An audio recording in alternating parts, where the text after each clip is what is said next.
Glad you did it like in front of everyone.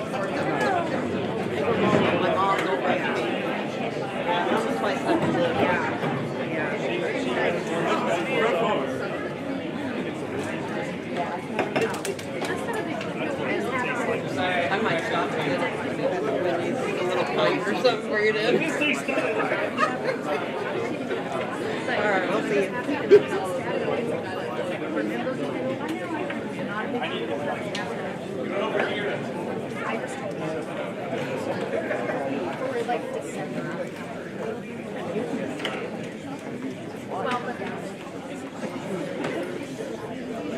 Do you want me to smack you? But, yeah. All right, I guess we'll go ahead and get started. You can hear me okay? You can hear me okay all the way back there, John? Yeah, all right. Not the quietest person. I want to welcome everybody, right, to the celebration of the 2022-23 season. Great season that it was. At the beginning of this night, if you haven't heard me say this before, but if you have, you know what I'm going to say, which is tonight could be a little long, that I think it's important, right? I try, all season long, we try to get people in and out, right, in a reasonable amount of time, but after basically what is a 6-month process, as it starts in December, right, all the way to now, it's nice to take that extra time to celebrate your kid, right, and your player, and the hard work that they put in throughout all that time.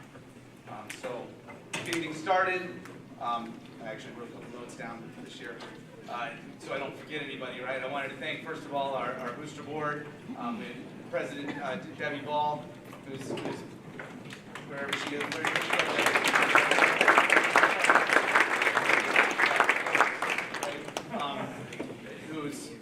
done this year, right after 6 years as our booster president. 6 years? 5? 6 years in the program, 5 years as booster president. I can't speak enough about everything that she has done for us. We have Kelly Schock, our vice president, who's still moving around. Shannon Wilson, our treasurer, right, which is really important. And then Kim Toadvine, our secretary, right? So, and then not just them, but then all those little meetings that we have, everybody, all the other parents that come to those, which I could try and make a list and name everybody, but the supportive part of this whole group is just tremendous, and it's why we keep coming back, right? Because if it's like teaching kindergarten when I tell the kids, you know, it's a pain, right? Like you don't want to do it anymore, right? And everybody is so easy to work with that it makes it really rewarding, right? And so we really appreciate it. I also wanted to make sure I thank the photographers, Nicole Shade and Gerald Schock, because the pictures that they took and then our video people for away games, Carrie and Jeff Clark. I wanted to thank Jason Shade, the dad, for helping out to get the fundraiser, the email fundraiser thing going, because that was absolutely tremendous in terms of fundraisers that we've done. And so if you're back again next year, the email thing will happen again, because that was amazing. We'll be able to get new kits next year, which is pretty exciting. Sorry, seniors, but right, they're just waiting for Gavin to leave. And then wanted to thank the training staff, Cookie and Laura. Cookie and Laura, and I don't think they're here right now, but if you see them, the training staff that we get through Kettering is just amazing, right? And those two in particular, if you've been doing it long enough, not all trainers are the same, and you talk to other schools, not all trainers are the same, and boy, we are fortunate, right? We are really fortunate with what we have. I'll get to you later, Kara. And then as always, I always skip them. I wanted to thank the athletic directors also, Jason, Mr. Osborne, and Mr. Shade, because that's the other thing when you talk to other schools, right? The quality and opportunity that we get as the soccer program across the board, you know, the sharing of all of the fields, you know, using the turf for practice, for example, doesn't happen every year, right? At all. Doesn't happen. Or when you go to the away game and you're waiting until 5:25 for the other team to get off, right? But here, there's a whole lot of mutual respect. Everybody plays well together, and that's, as I tell the boys, not something to take for granted because it doesn't happen every year. And then last, of course, I always want to thank the fellow coaches, right? With Coach Tom and Kip and Eric and Coach Timko, because it's kind of that same thing, right? If it's pain, you don't really want to keep doing it, you know, and showing up and doing this, which basically it's like having a second job, right? It makes it a lot easier when you have great people to work with, right? So,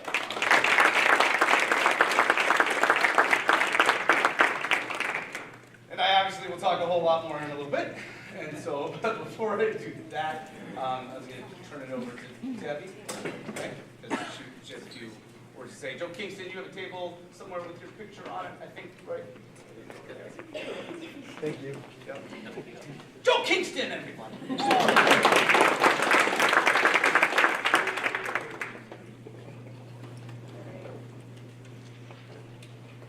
All right, I just wanted to take a minute first to thank the coaching staff. I know Coach Sutterman just mentioned, but I do want to thank them for their dedication, their time, and compliments on an all-around great season. This was a fun season to be a part of, and we're lucky to have a coaching staff like this. So just wanted to say thank you to them. Secondly, I wanted to say thank you to the parents and the families. So many of you stepped up to help when we needed it for various activities. Truly appreciate it. In fact, all the years, as you mentioned, I've done this for a few years. I've never had so much help, and it was amazing. I'm not good at asking for help, but boy, this was amazing to have it. So thank you with that. But I also wanted to, and for all those with younger kids, just wait, you're going to get an opportunity to participate in all the activities over the next couple of years, and I encourage you to do it because it is a lot of fun to see, you see all the boys participate, and it's nice and rewarding. But I also, most importantly, want to pay my compliments to all of you as parents. I'd have to say, what an amazing group of young men that we have as a part of this program. I'm truly impressed with just the outstanding character of all the kids in the program this year. It's just top notch. So, I'm impressed. As Coach Sunderman just alluded to, our family's been a part of the program for 6 years. I've done this for 5 years, and it's been truly great. So as I think back when my oldest son Alex was a freshman, all the way through to Jason being a senior, the evolution of this program is just been impressive. And again, I want to pay compliments to this coaching staff because it's been a part of it the whole time that we've been here in the 6 years, and it's just been phenomenal. How much, I mean, you know, all the games were played on that small field around in the track when we first started. Now we're fully on Holland. I mean, just so many things have evolved with this program. It's impressive. So huge compliment for all the hard work there. I could stand here and reminisce. I'm not, by the way. But I could stand here and reminisce on so many highs and a few funny lows. But it all sums up to a couple things. You know, we're lucky to be a part of it all. It's been fantastic. Lifelong friendships, memories on the field and off the field. You know, it's the soccer boys that started during COVID, having all the kids come to the high school parking lot and play games. For any of the kids that were a part of that, it was the soccer boys that started that, playing cornhole in the high school parking lot as a place to go, to not be stuck in the house. And that turned into everybody doing it and a big deal. So it's just so many fun stories to tell of the soccer kids on the field and off the field. But as for me, it's been an honor to be able to serve the coaches, the players, all the parents that have been part of the program all these different years. I've just loved every minute of it. So huge thank you for all your support, and for all of you that get to come back next year, enjoy it because it goes really fast. Thank you.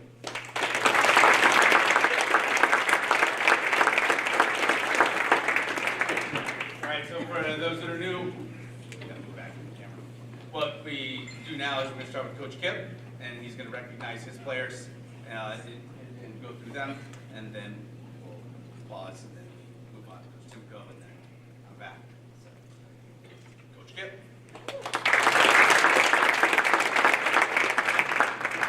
All right, I'll try to speak loud enough. If you can't hear me in the back, put a thumbs down.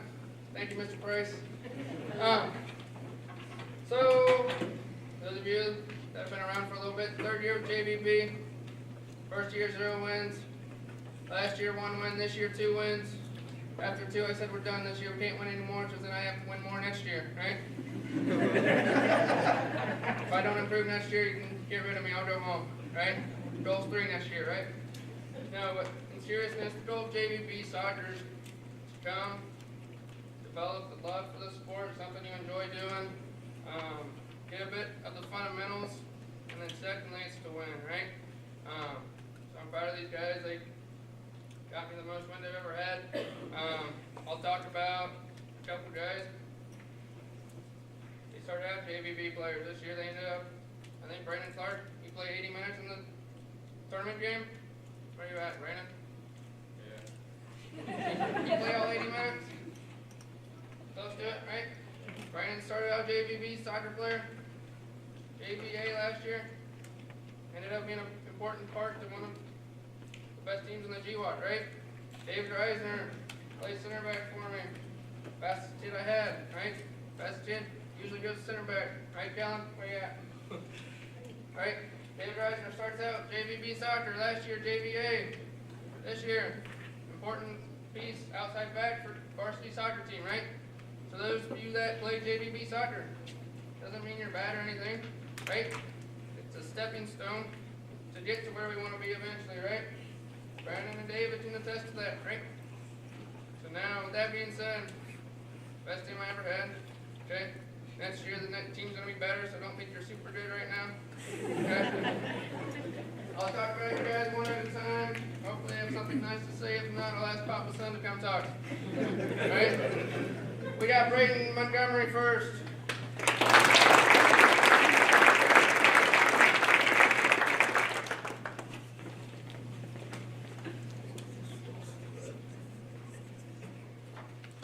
Stand up here.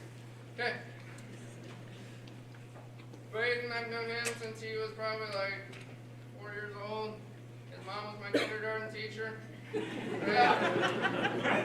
I don't know how much Braden's grown since he was 4. Right? But he did a fine job for us in goals. At one point, we're in Turpin, getting the snot beat out of us. I think we go to halftime 3-0. At halftime, I looked at Braden and I said, you're making some good saves. One save, you look like Jason Ball out there. Right? Are you as good as Jason Ball? Probably not. Not yet. Right? But you can tell he's been working on it. He's getting better. Right? Unfortunately, we didn't have him to end the year.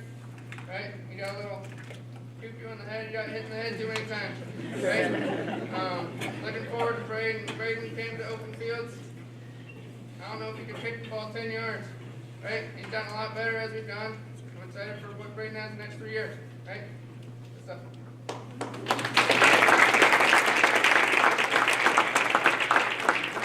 Jordan Myers.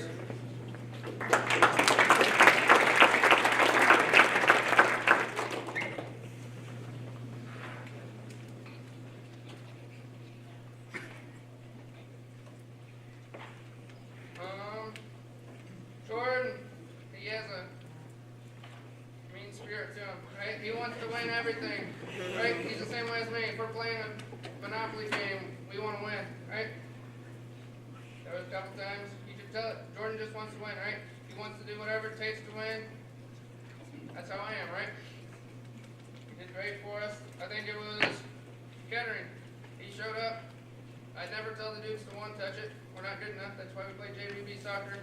Right? Even varsity team, we're not good enough to one-touch it majority of the time. But ball comes, he's running onto it, he hits it one time, best goal he'll probably ever score. Right? Don't know about that. Right? Jordan had that good goal. And then towards the end of the year, I don't remember what it was, he has the breakaway one-on-one with the keeper, he kicks it at the keeper. Right? I tell them, the kids all the time, scoring's the hardest thing to do in soccer. Right? If everybody was good at it, they'd put you up top, fastest guy, go score. Right?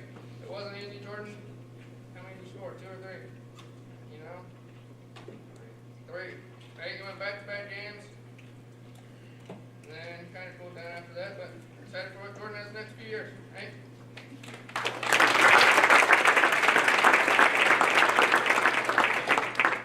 Dominic Myers.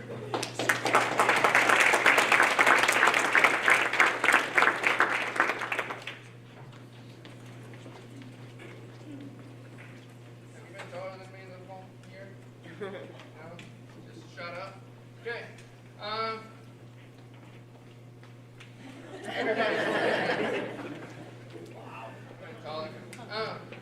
Dominic, he was awesome. He came to open fields in the winter. Not gonna lie, in the winter, he was kind of clueless, right? Okay. He's running out there, yelling names for the ball, right? He wanted to be a part of something, so he stuck with it. And as the year went on, he got better. Right? He worked, got better at the sport. Dominic is an awesome teammate. If you guys were at the Beaver Creek game, the referee was not my friend, right? I went on the field to tell him he wasn't my friend. And then I'm walking to the bus after the game, I think the referee's writing my name down to write me up, send me to the state or something. And then come to find out, he had something nice to say about Dominic. I didn't know that this was a thing, that this could happen, right? The same referee is not my friend, but if you watch long enough, none of the referees are my friends. He gave me a card while I sat there with no shoes on. It's that guy, right? And all of a sudden I get an email. First of all, he knew everybody's name, by the way, by the end of the first session, right? I've never seen a guy more open than Dom, right? Ted could get the ball right now and he's going to know his name. Oh, Dad, right? And get this email. This is from the referee. Sends it to the portal thing. Or I didn't even know what this is. All of a sudden it comes and they pass it on. Throughout this match, both teams played passionately but with good sportsmanship.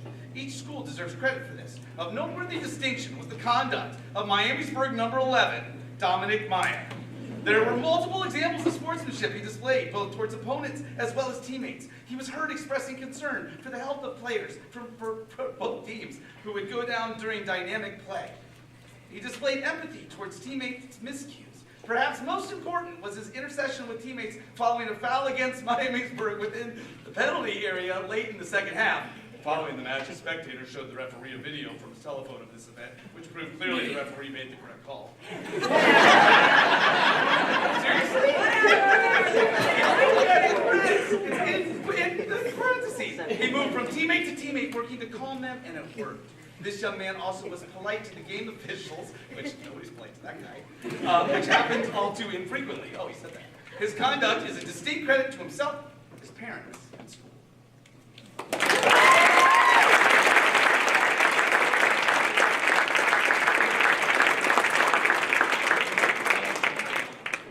I heard DJ's mom in the back. I agree with you. Yeah, thank you. Mohamedou, Indir.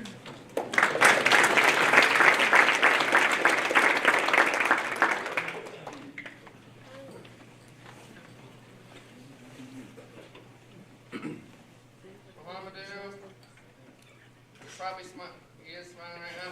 Right? Everything he does, he has a smile on his face. If you're yelling at him, he's probably smiling at you. Right? He's just here to have a good time. He happens to play soccer pretty well too. Right? He's gonna say yes sir, no sir, yes coach, no coach. Right? He's gonna do it. There were times I liked him on the wing. Sometimes he got put to the middle because he's gonna be aggressive for you. He's gonna go get the ball. Right? Excited for what Mohamedou's gonna do the rest of this few years.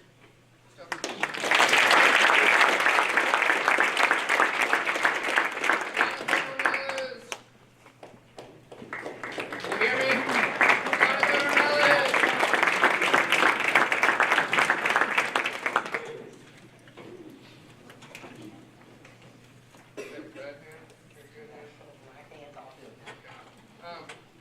This is John. He still goes by the name Little John sometimes. Never really outgrew it. He's grown a little bit. But we didn't have another John on our team this year. Still call him Little John. It's stuck with me. Right? John, he comes to practice. He's ready to work. I think you know who played after you broke your hand? On practice, we're up at the get park. We're playing. I have to carry him off the field a little bit. I think he's just messing around. We go talk to Laura. She's like, yeah, he probably broke his growth plate in his wrist. Right? That was like a Thursday night. We go just play on Saturday. He's like, hey, can I play? I don't know. Are you allowed? And then I think it was the ref. Same ref. Yep, same ref. Same ref. He told me he wasn't allowed to play. So he didn't get a play. Right? But John came to practice, he came to work, and he got a lot better from where he was last year. John was one that I had last year. He's gotten a lot better from where he was, and looking forward to what he has to offer in the next few years. Right? Just like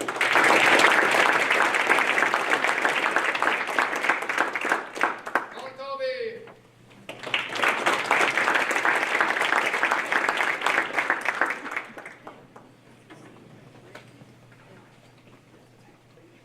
Business on the top, party on the bottom.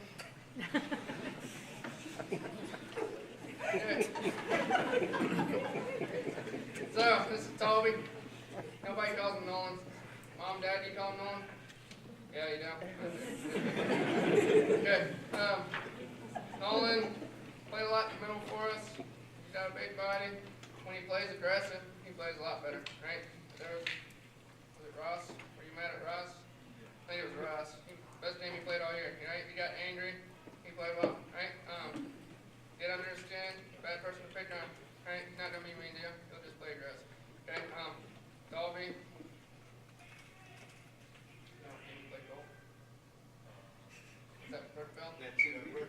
So Braden went down one game. I looked over at the bench and I said, "We don't have a goalie."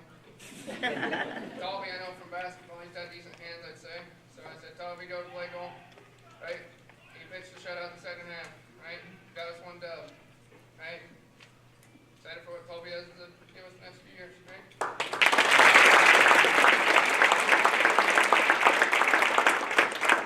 Dylan Lafayette.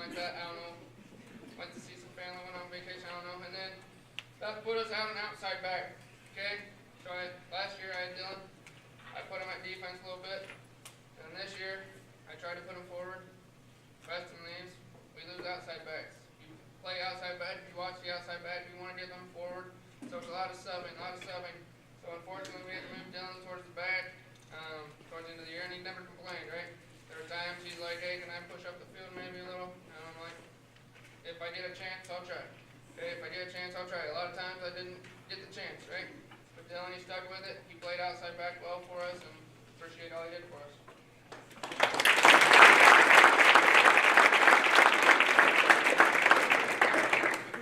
Luke Hardiker.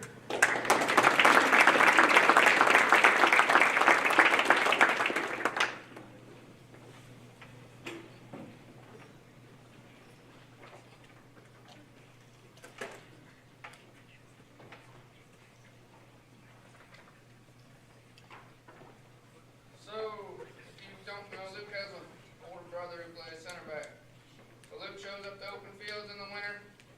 Where does he get put? Defense. Does Luke play defense? No. He plays it fine, right? He does a fine job at it. There was actually one game against Fenwick, I think. One of the better teams to play this year. Kellen was gone on a trip. I had to stick Luke at center back, right? He stepped up to the task, but Luke better up the field for us. Once we figured out he plays up the field, I think it was a morning, we put him up there, and he hit a volley. Yeah, he's not a center back, he's a forward, right? So Luke did really well for us. When we had time for a PJ, I put Luke on it. I think you converted 2 for 2. You take any more? 2 for 2, right? I told him the best game I saw him play was the last game against Beaver Creek, right? So a lot of good going for Luke. Stick with it. See you in a few years. Right? TJ Faust.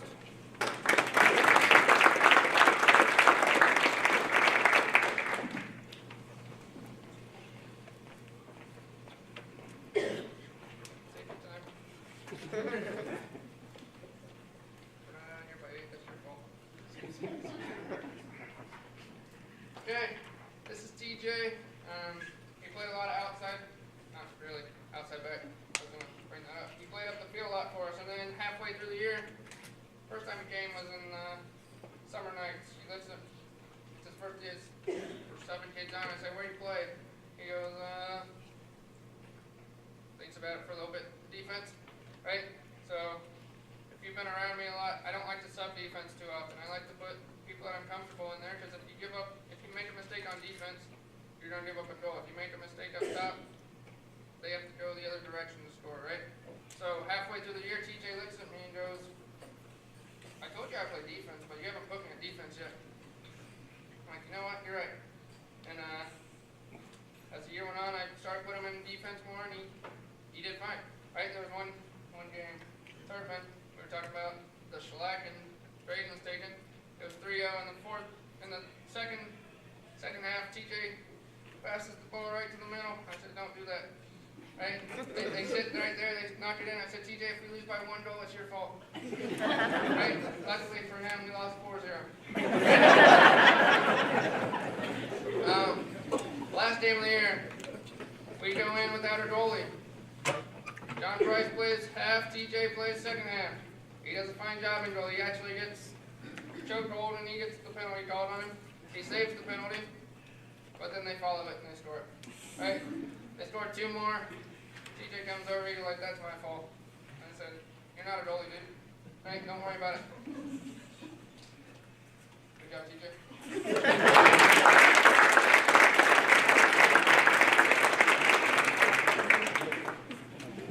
Garrison folks.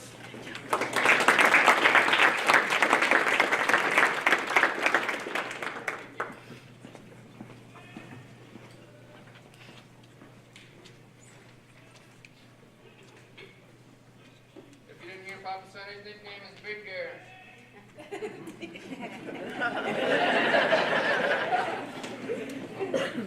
Got a year on that one.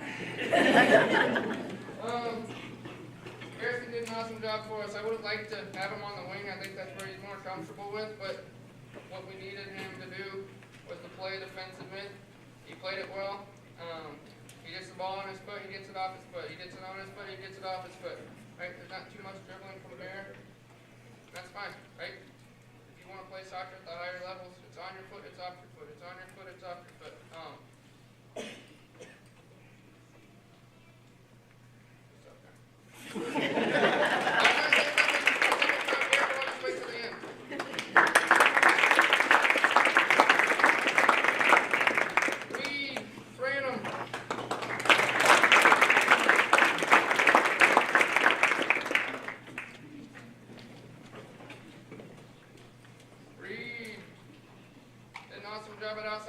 for us. That's what I'm talking about. Those guys getting up and down, up and down. There's one time, a lot of times our outside backs didn't like to get up. And when I needed somebody to get up the field, I could count on Reed to actually listen. Get up the field, and then work back. Get up the field and work back. And did a sub, right? A lot of guys, they just want to play the whole time, right? They're not willing to put in the work to get up and down, up and down. But Reed, when I asked him to do something, he'd do it with a smile on his face. I don't think I've ever heard a bad word. Not a bad word, but like a mean word, bad word, anything come out of his mouth. So I appreciate Reed.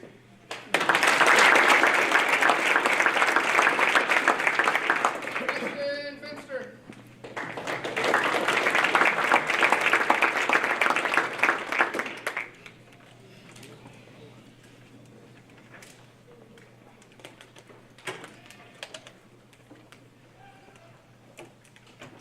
I said I haven't heard a bad word come out of Reed's mouth. I don't know if I've heard any come out of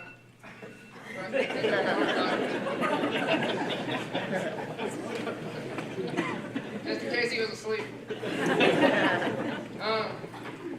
Preston did a good job for us this year, right? I don't know how much he's played soccer in the past, but he came to open fields and you could tell he had speed, right?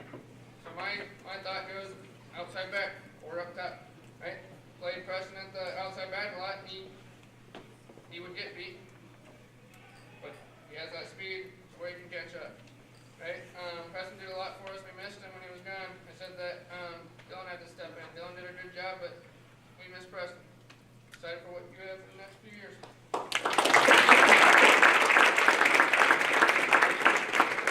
Next, Brandon.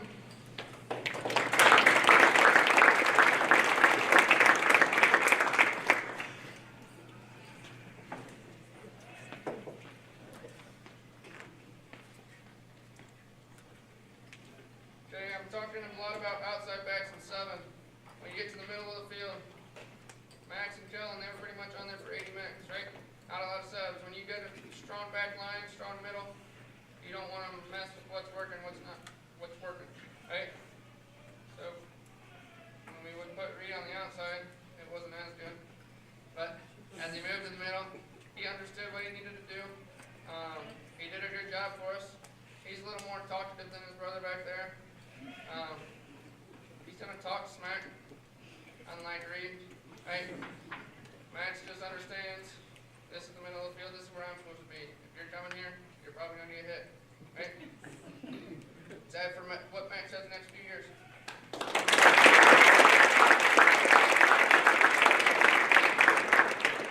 Okay, last thing, this didn't fit for multiple people.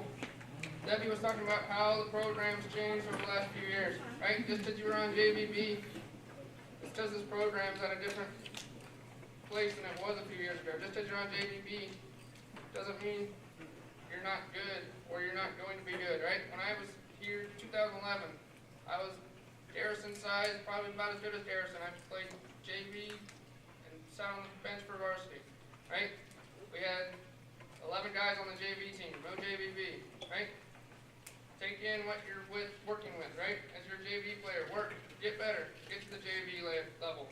Get to the varsity level, right? Just because you're on a team doesn't mean how good or bad you are, right? Just come, work, and eventually you'll see guys like David Reisner and Brandon Clark. You'll be at the highest level, right? So keep working with it. Good stuff.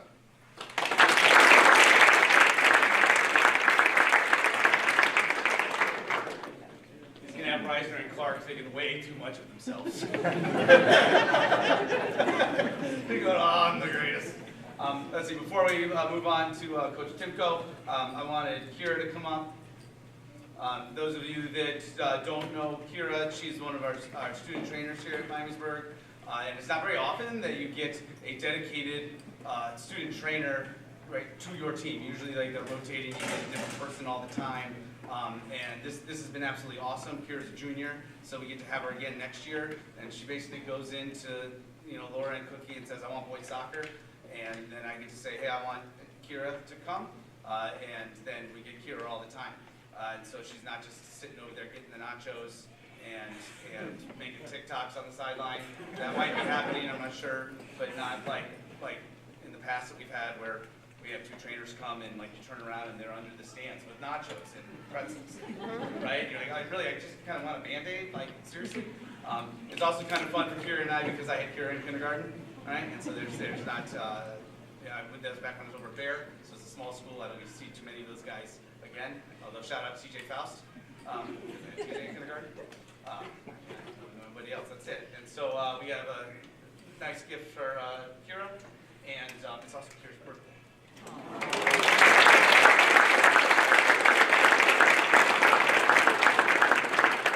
right. That said, good timing there, Kip. Now we move on to Coach Timko.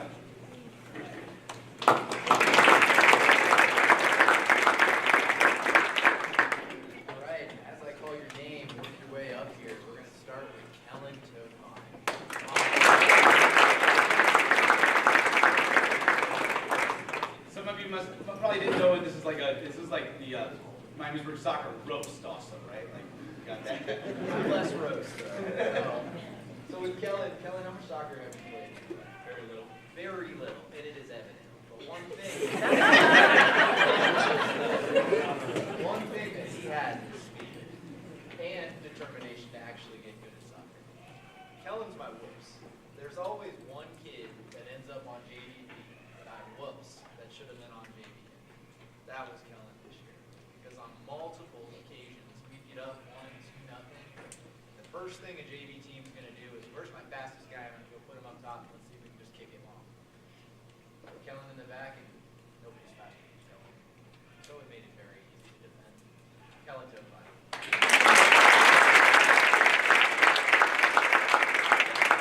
I also had Kellen in kindergarten. Landon Sparks.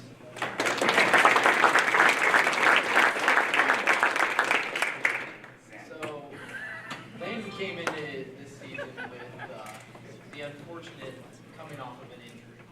Pretty big injury, too. And in my sick mind, I thought, let's play him at outside back. Let's just run him up and down the field until he dies.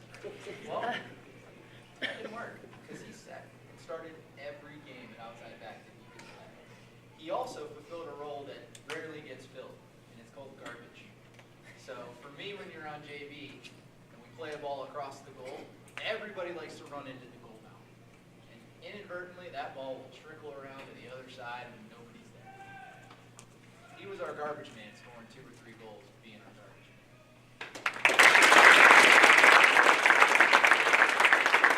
Hayden Snow.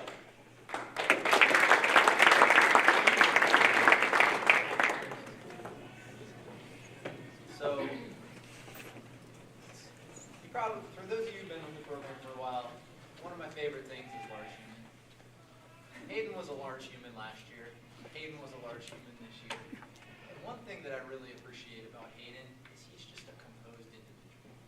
If soccer didn't involve running, this dude wouldn't sweat. He can just get the ball, play the ball, and not have any fear in his mind. And so with Hayden, I take those people that don't have that fear and I put them in the middle of the park because it's the least amount of time that you have to make a decision, do something good. And that's why I picked Hayden, because it's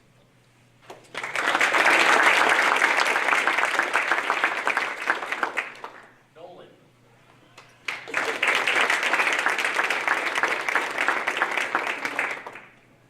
Large human.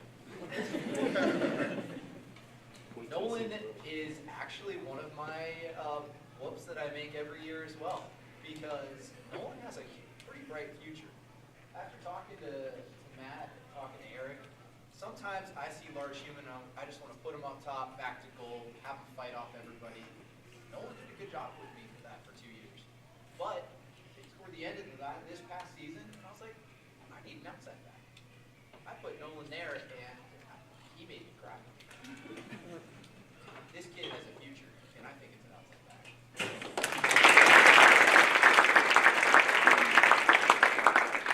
Dave also got tired of yelling, "Nolan, stop turning with the ball!" It's a positive. Kyle Myers.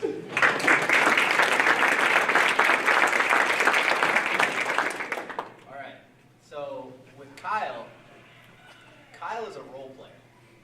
Kyle, I put him on the field, he's going to do the exact same thing over and over and over again. play the outside back, defend his butt off, and then make runs up the field. 2 other things he's going to do is get shin splints and also not score goals. But as an outside back, he's fantastic.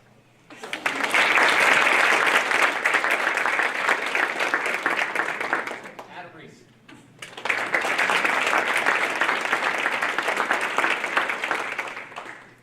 Adam's essentially a second coach this year. He was a captain, couldn't win a coin toss to save his life, but first man on the team sheet.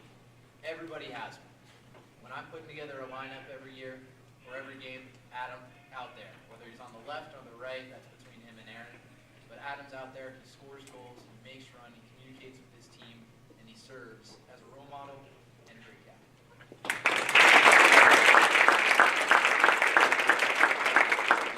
John Price.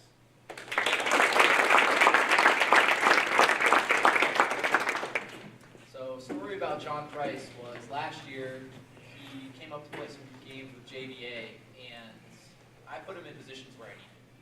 And so I asked him, I was like, hey, will you play outside back for me, or will you play defensive mid? He's like, Coach, I only play offense.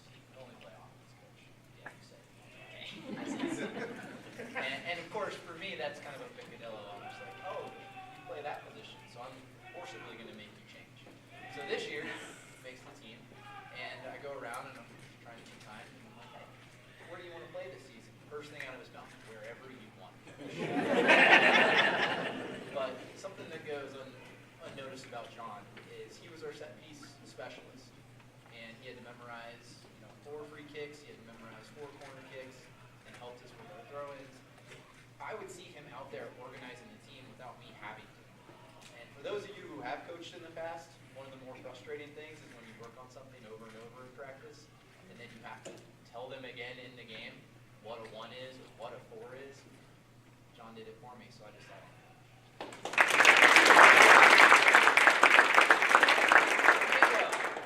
I have a guest speaker.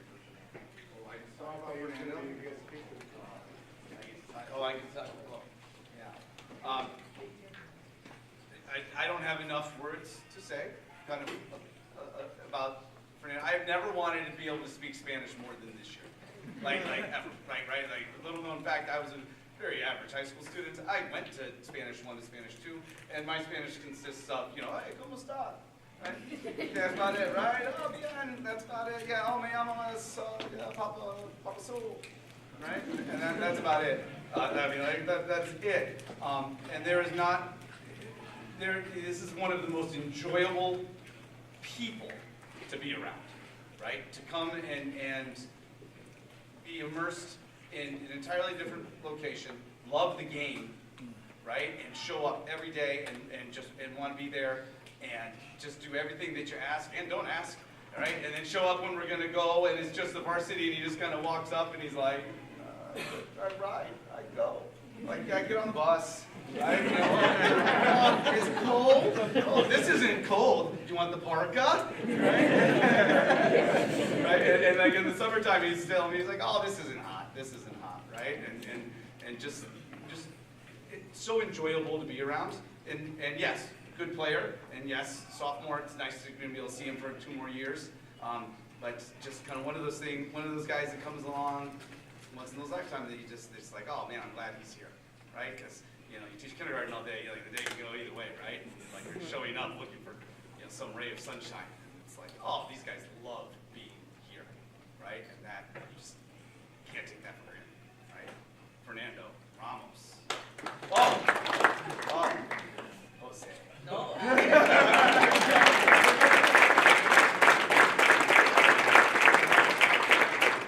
Aaron Shot.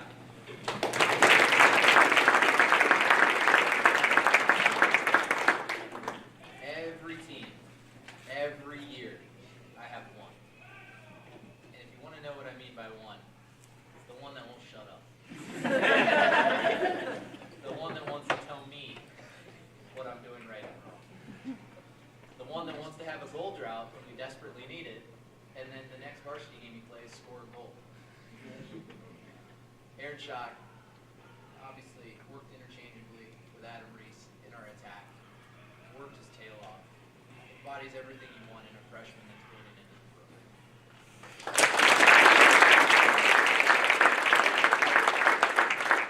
Sam Toadvine.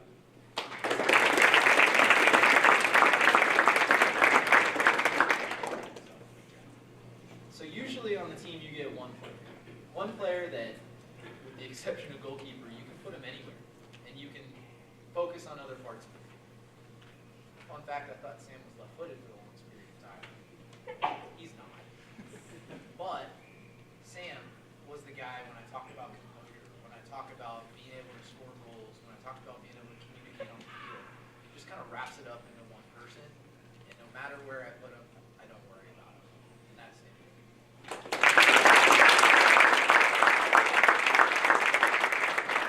Bryce.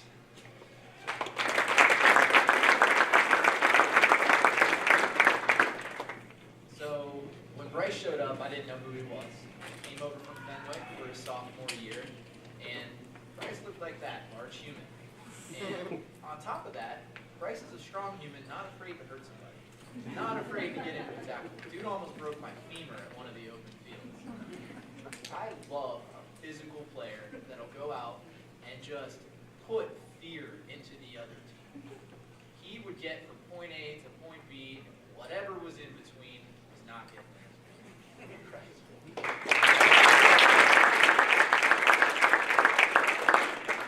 Curtis.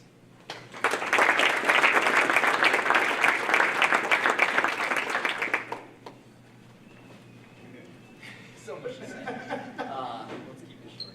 So, Curtis, when he came on the program, very quiet kid, and inadvertently, I kind of turned into a little bit of a bully to one kid, and this year it was Curtis, and Curtis just handled it so well. Curtis got yelled at probably more than anybody out here. It started with the fact that he wouldn't play a back pass to a keeper, which he had against Beaver Creek, but Curtis is one of those players that plays every minute. I start with a spine and I build forward. And the last two people I'm talking about are those kids that you put them on, you don't take them off unless they need to come off. Curtis also holds the title of the only kid I've actually named a punishment ever. It's called the Curtis.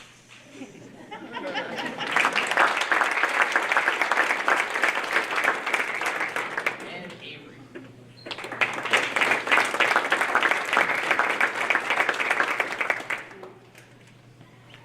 Avery's one of the kids that you talk about, why it's extremely important to have a JVB coach. He played mostly JVB last year. He came up, played JVA this year, probably had the most minutes of everybody. A little rock in the back that you can depend on to do anything all the time, and just kind of served as a role model for everybody on our team. Curtis did come up for a JVA game last year and showed up 2 minutes late. And so ended up punishing everybody on JVA and had me watch. And he still came back. So perseverance.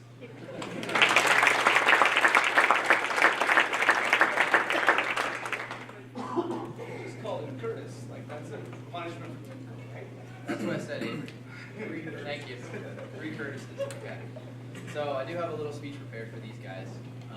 So the 2022 junior varsity at Miamisburg High School, this group was the most talented set of individuals I've had the joy of coaching in the 12 years that I've coached high school soccer.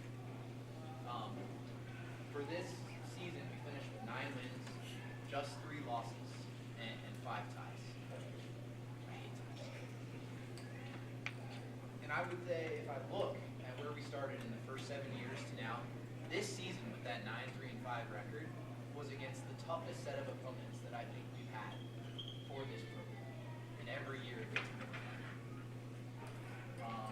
Let's see, we had one player who's not up here that started with us, that ended up finishing, starting on varsity. 10 of these individuals played meaningful time on the varsity team, which goes to show the level that they can play. I could stand up here and talk about their athleticism, but really the side that I want to talk about is how smart they were. When I think of all the teams that I coach, I cannot pick out a group smarter than this one. whether it be coming back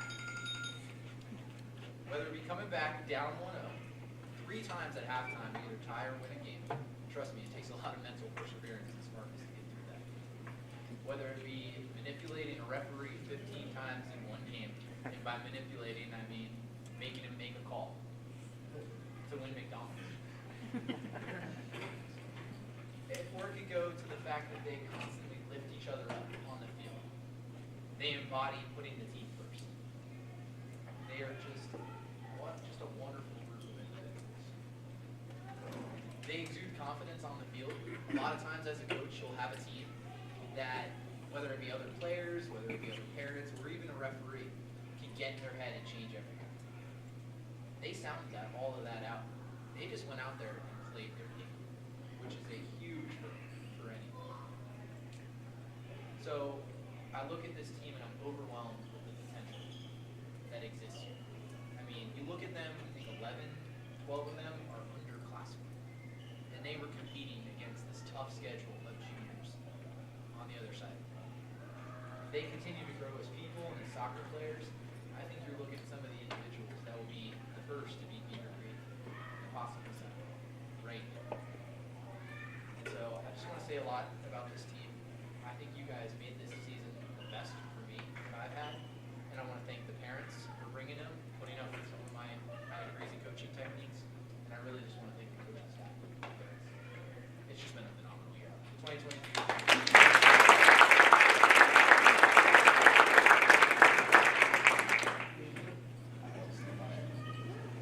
Max to me. Max, come are you over here? here. I didn't know. Come over, Max. Sorry, Max. There you are. I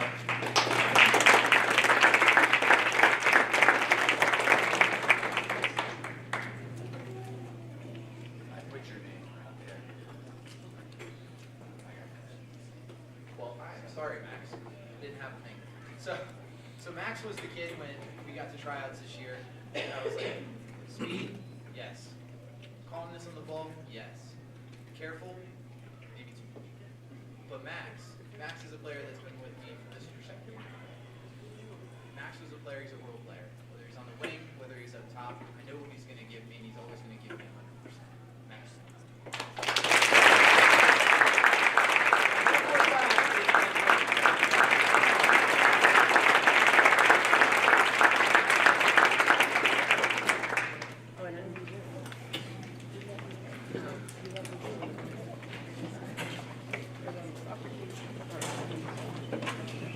All right, before I go on to talk about the next set of guys, some of you may have heard, maybe have not, but Coach Timko is stepping down from the JBA coach to focus on work and play volleyball apparently, and still trying to wear his hat backwards, right? So 7 years. This has been a journey, which. We talk about the progress of the program and where we are now versus where we started, and a lot of that is attributed, to him. I give him a hard time for all of the, the punishments and some of the rigid. I always refer to military contractor guy aspects, right? It's nice to work with somebody like that because it's opposite from kindergarten guy, right? And so some of the things that probably would normally bother me, he's already taken care of by the time those guys get to him, right? I don't worry about them being late. I don't worry about, having your stuff. I don't worry about, those things or communicating with me. A lot of that was taken care of beforehand. And so that'd be missed. It's going to be missed, right? So we can give him a nice round of applause.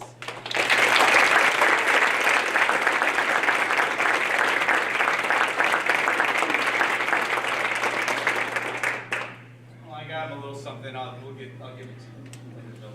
Those will seniors as well. So Stay here. So I want to take this opportunity again to say thank you for this. It's been an amazing experience. I've loved coaching at this school. I am stepping away to do something different for a while, but I don't want to walk away without paying respect to this guy right here.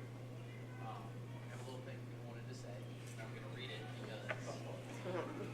because he was nervous. So coaching next to Matt Sunderman has probably been one of the greatest privileges of my life.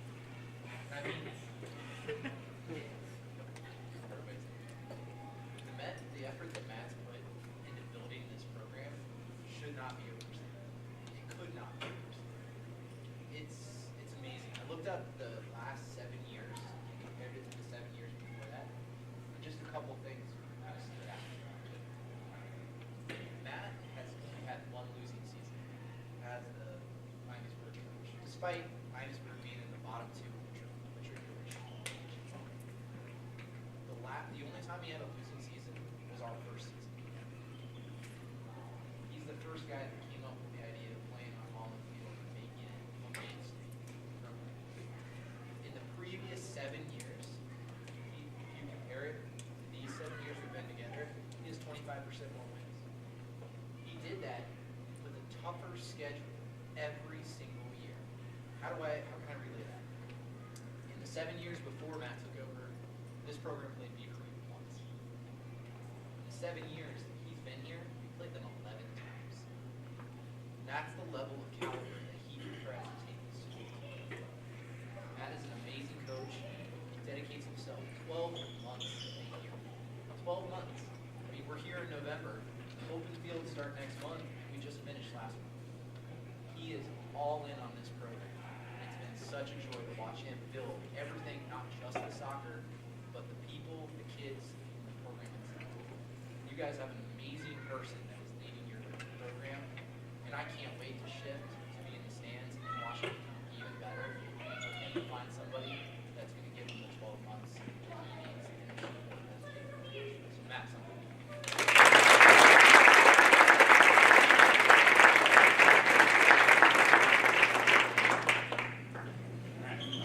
That's awkward. All right, so got the notes on this one. All right, so he actually, he kind of touched on a little bit, not those things, but the historical aspect of it, which I haven't talked with. Every year we don't talk about it. This year, one day after film, we went down to Kinder, and I told those guys a little bit of the historical nature of where we're at versus where we started, and just in general, because you kind of take some of it for granted, right? If you showed up this year and you're showing up and watching us, play Beaver Creek to 1-0 and play this team to 1-0 and this, and you think and beat Fairmont twice and beat Northmont, and you might not have the perspective of that's not the way that it always was. Right, and it was very telling. I remember Jason looking at it, and I think Gavin, like, no kidding, like, that's what we've done lifetime against Fairmont? And you're like, yeah, right? And yeah, we show up and we think that we're going to show up and we're going to roll them, right? I mean, that's the way that we showed up to just about everything. We showed up to that last Creek game like, oh no, we can play, we're going to play with those guys. 7 years ago, we were like, we're going to park the bus. Right? We did Centerville, park the bus. What they don't know, right, at this point was, yeah, Centerville, we show up and we want to try and play with them. And 8 years ago, lost 13-0. Right? It's a big perspective, right? And a lot of that is believing in that you can compete, right? And putting in that time that the players do, right? To get to that point. So yeah, we 10-7-2 this year. 36 goals for, 20 goals against.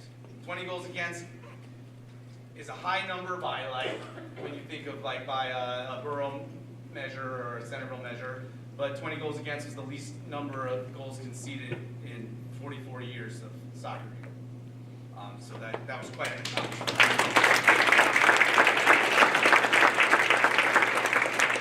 As he said, yeah, we're sectional finals three times in 6 years. We've 44 seasons. Some interesting things happened this year that we didn't point out as the year went on. So 44 seasons of Miamisburg soccer, right? Just look at Tom, you can see all 44 years in his face. And probably 5 games in, and this is the moment that Eric's been waiting for, right?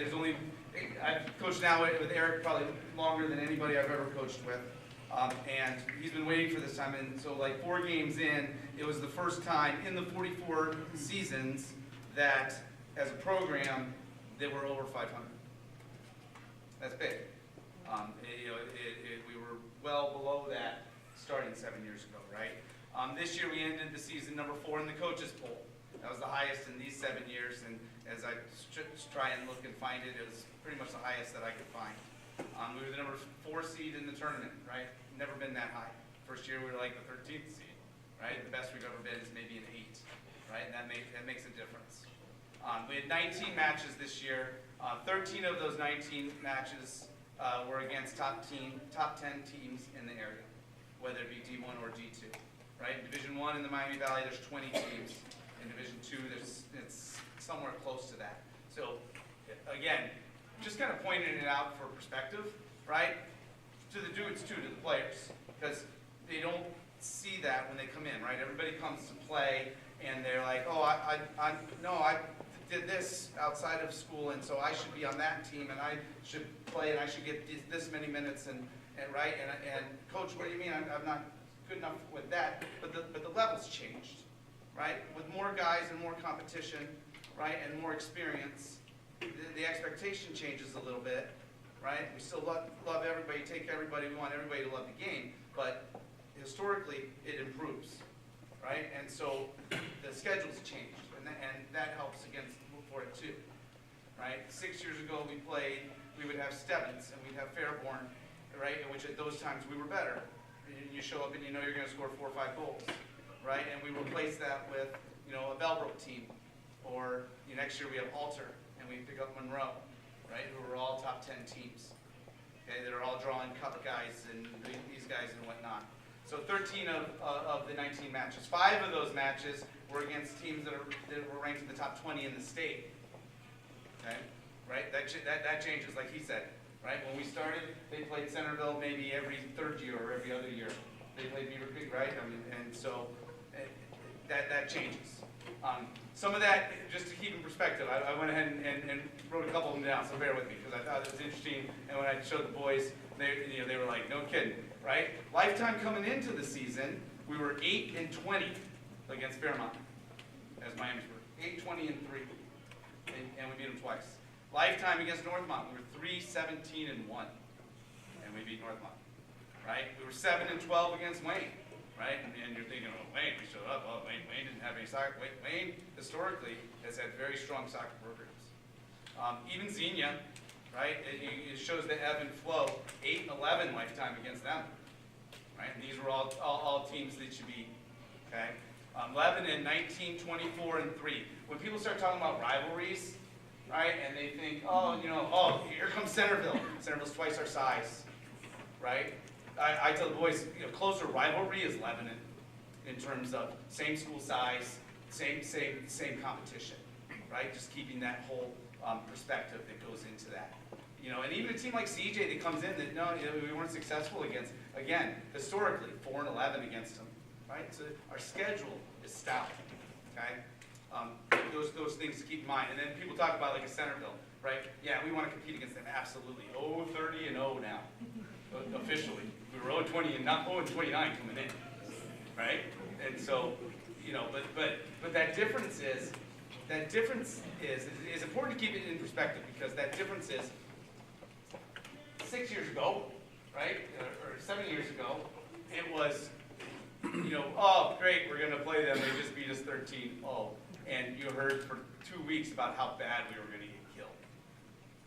And now it's not like that at all. You show up and they're like, oh no, I play against those 6 guys over there. I know all those guys, right? And so that expectation is different, which makes it all the more heartbreaking, right? I talk about that all the time. I talk about my older brother, and Gavin's sick of me talking about my older brother, who also coaches, and we talk about like the emotional investment that's high school soccer versus club, right? I go to a club game, I lose 1-0 in a heartbreaker. By the time I get to the car, I'm like, let's get some ice cream, right? But there's something about the high school game that just drains you, and then you have to put everybody back together again, right? Just to keep that in perspective. One other historical thing, and then I'll talk about my guys. So in that same span, right, we now have had 3 all-state players in the last 4 years. There were 0 in the 44 seasons, right? So 4 years ago, so in 40 seasons there were 0, and now we've had 3 in the last 4 years. Right? We had Ben Sunderman, then we had Alex Ball, and this year we get Jason Balls in second team All-State. Right? That's a big accomplishment.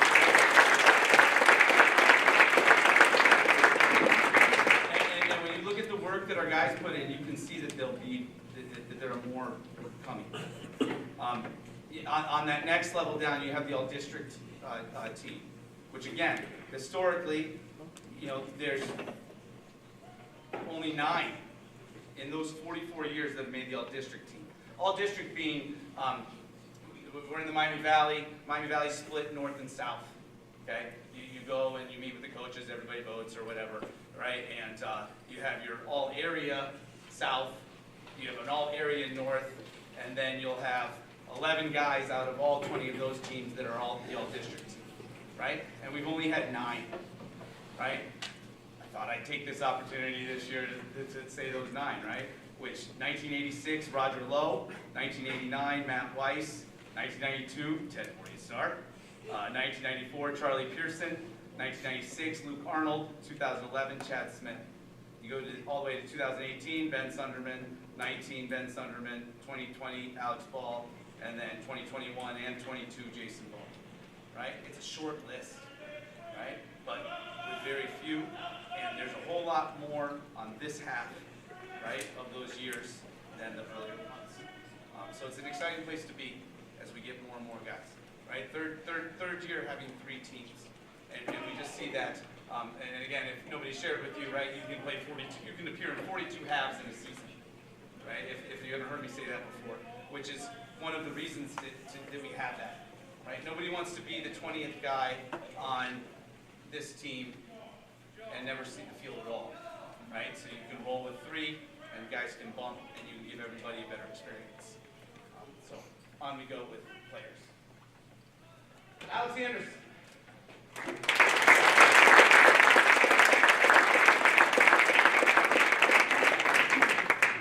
right, I got to steal talking about Alex. Alex, I try and talk before the large humans get around me. Right, so Alex was the starting JV goalkeeper, starting all 19 games, or not even 19, but all games when he wasn't hurt, right? Freakishly athletic as a freshman. You try and keep tabs on guys coming in. I didn't know what an Alex Anderson was until last fall, and it's like middle school track, and I'm talking to Grace, and oh, look at that guy, that's Alex Anderson over there, and I think he's going to play soccer, right? And he, is Mr. High Jumper guy. And I'm like, oh wow, look at that. Hey, he can jump. Has he ever played soccer before? No. Okay, maybe yes. Had played keeper. Had played keeper before. Kind of came out in the winter a little bit. Saw him sometimes. He's busy playing lots of sports. Then he comes. I remember scoring on him one and feeling very proud of myself, right? Because here the freshman came and scored on him, and then as things progress, and then all of a sudden he's flying over there and he's over there, and haven't seen somebody throw the ball 50 yards as a football pass, right, and put it on somebody's foot, right? The bowling roll that we have, also unusual technique, so effective, right? Only a freshman, right? And as guys graduate, we're very excited to see Alex develop. So it's a tough job, right? Being the backup goalkeeper for varsity, because unless the first guy gets hurt, right, you're not seeing much. He did get to, he got in. He had 1 appearance. And so he gave up the least amount of goals on varsity, right? With 1, but it was a fantastic Alex Anderson. All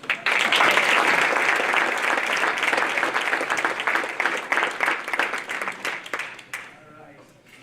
Yeah, I start with freshmen and move up. Diego.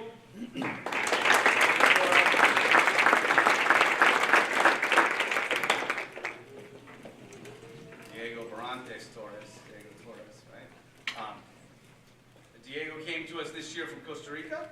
Well, no, he came to us from Springboro, right? From Springboro, right? Costa Rica.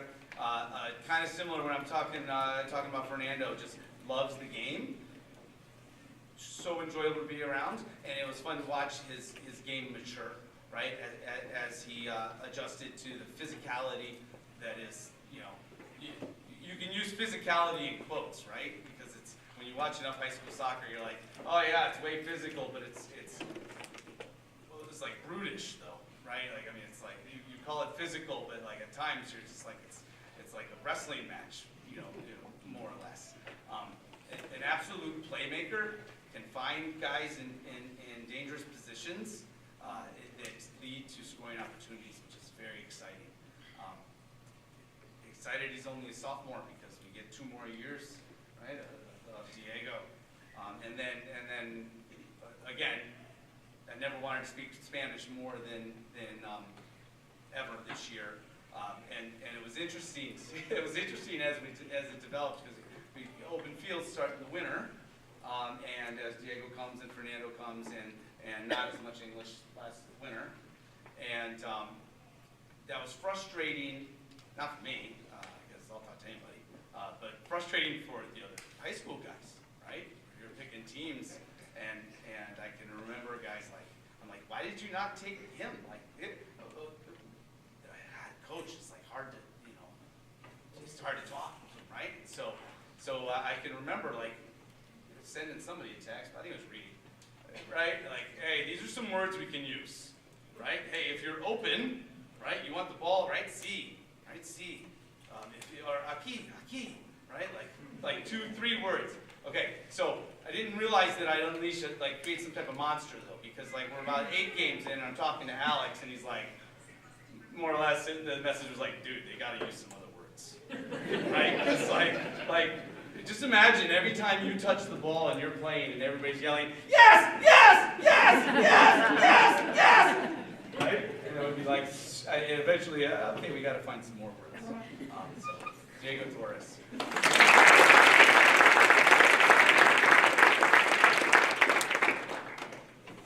Kellen Aldred.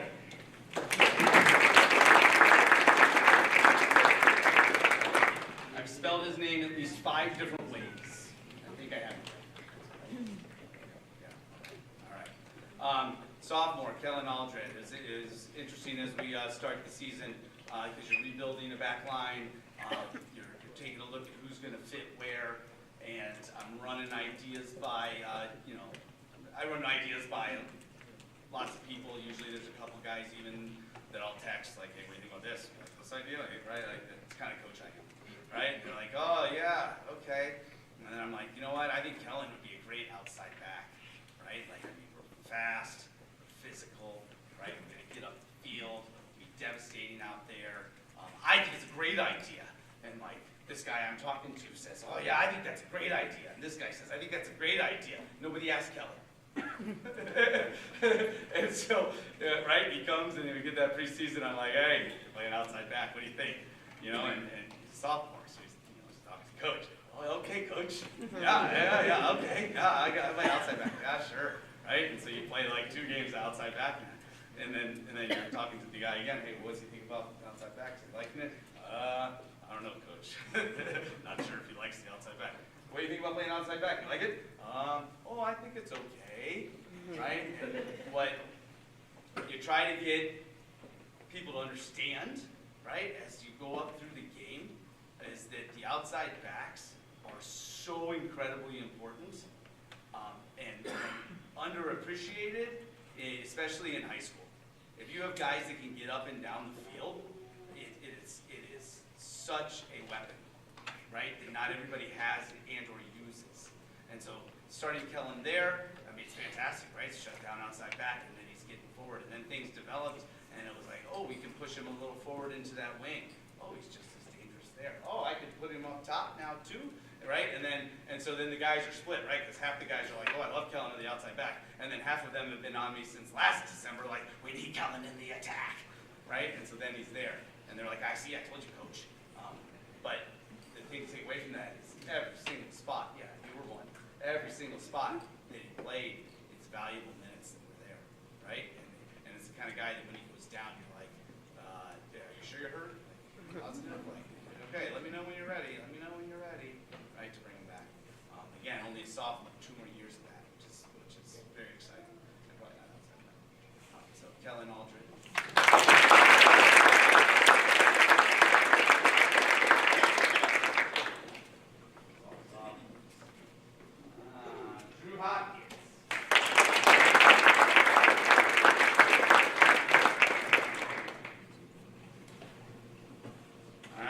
nobody knows is Drew Hopkins won me all the money because he won me all the money because on all the preseason bets of where I'm putting guys, I'm like, Drew Hopkins is the center back. And there was like, some people are like, I don't know, like, doesn't talk that much. I don't know, not that fast. I don't know, you're gonna want so-and-so back there. And who played all 19 games at the center back? Drew Hopkins, right? Absolutely, those aspects, right? So center backs we love, large humans, right? We love large humans. Center backs we love. We like guys that talk a lot, and he talks a little, that's fine. But what you really like are guys that are calm on the ball, right? You like calm on the ball and strong into the tackle, right? And if you have a center back that's not calm on the ball and he's a little excitable, then your goalkeeper freaks out, right? And that's not good because then your goalkeeper freaks out and then bad things happen and then everybody yells at each other and it's just a wreck. So the demeanor and calmness that he conducts himself with back there is fantastic, right? It's everything you could ask for, and it's very comforting to have. So that actually earned Drew Hopkins third team all GWAC, and we're excited. Oh, and third team all area. Yes, all Miami guys South as well. Yeah, I don't have that straight. Drew Hopkins.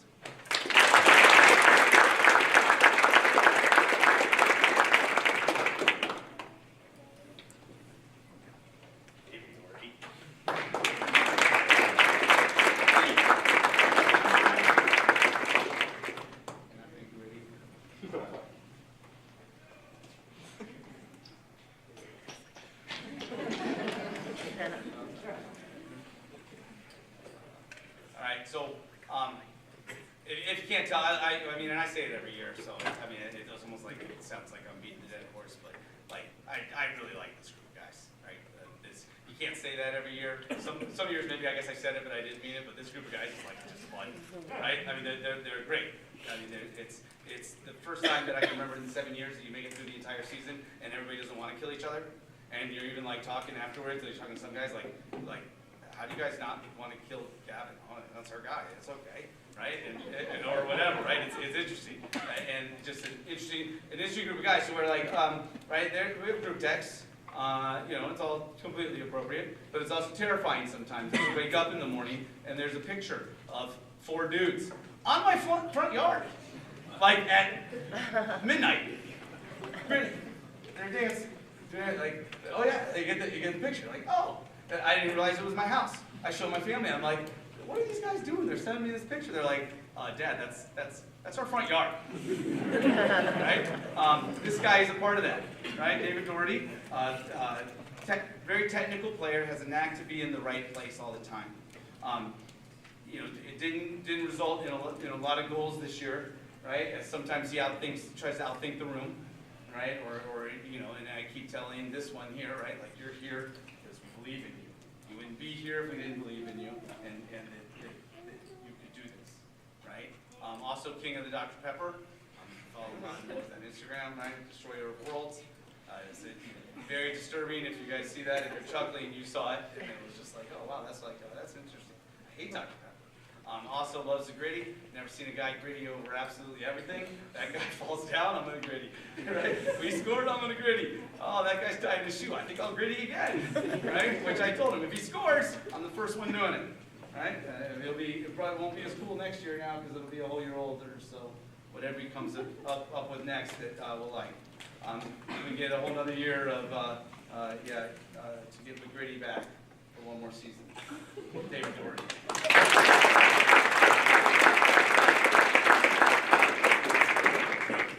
Ethan Schock.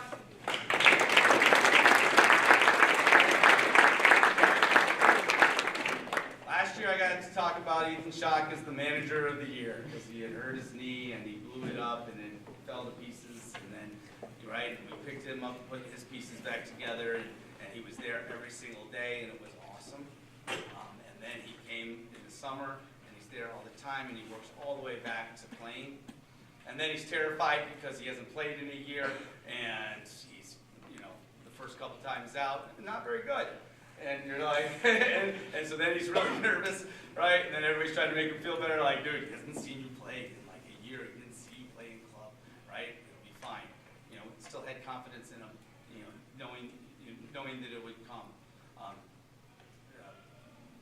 His running style is interesting to watch sometimes, right? Kind of like we always refer to that at my house as a three-legged giraffe, as it goes, right? Double knee brace, and worked his way all the way back, and was giving a lot of really good minutes. Very versatile. A little bit of the outside back, play him at the 6, some time at the winger, right? You know what he's going to bring. Very vocal player, right? Which is so important when you're out there playing. And unfortunately, hurt his other knee. The exact same thing. The exact same thing. On the plus side of that, right? Having had lots of knee injuries myself, right? When you know exactly what it is, you know what's in front of you now, right? And so what we hope is that we rally around him again. He knows what's in front of him, and so the recovery this time hopefully won't be as scary and might be even a little quicker, right? Which we know he wants, so he can come back and play with his brother, right? On JD.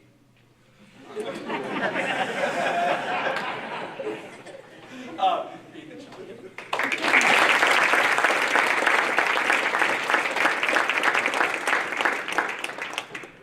Carson.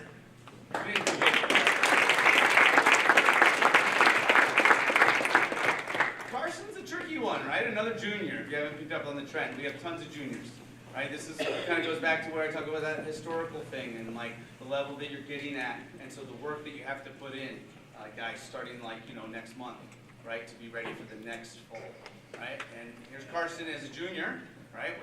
When we have lots of juniors, and then I have seniors, and then you have that, you know, you have Kellen Aldred, sophomore creeps in, or Diego moves in, and so everybody's fighting for time, fighting for a spot, right? Which is hard.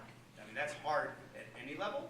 It's really hard when you're in high school, right? As you go through, and you're used to this, and I really, you know, I want to be here, and Carson is that fighter, right? Incredibly smart. You know, like, coach, I'm not going to be at practice because I have to go to solve medical problems of the world, right? And adaptable to all sorts of places, right? Captain for Coach Timko also, right? And so, you know, so Carson is, you know, is playing for Coach Timko. In the preseason, I have him coming and playing. Goes back to that 42 halves thing, right? I look at Carson and go, well, if I take him, I don't want to just sit him there, and then he doesn't play at all. And so then, okay, Carson, yeah, you're going to dress. Okay, Carson, you're going to dress. Carson, and he's like my security blanket, which is really, it was, right? Because I always knew Carson was going to be there. Didn't get Carson in as much as I wanted to, or probably as much as Carson wanted me to. You know, all the way we say, I don't forget about Carson, but there was one game we forgot to tell Carson he was dressing. And I think we got a hold of him while he was going to McDonald's, right? Like, dude, you're supposed to be over there on the you're supposed to be on the bench. I'll be right back, right? And so really tenacious. You know, play him in the mid, play a little outside back. I think late in the season, go play up forward, go get those minutes here, right? And take those times. Just an absolute team player, does anything that you ask of him. And we're excited for him to come back again next year for senior year.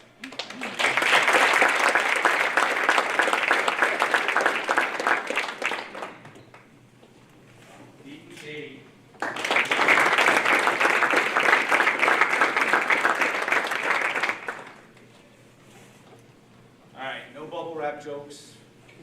No go drink milk jokes.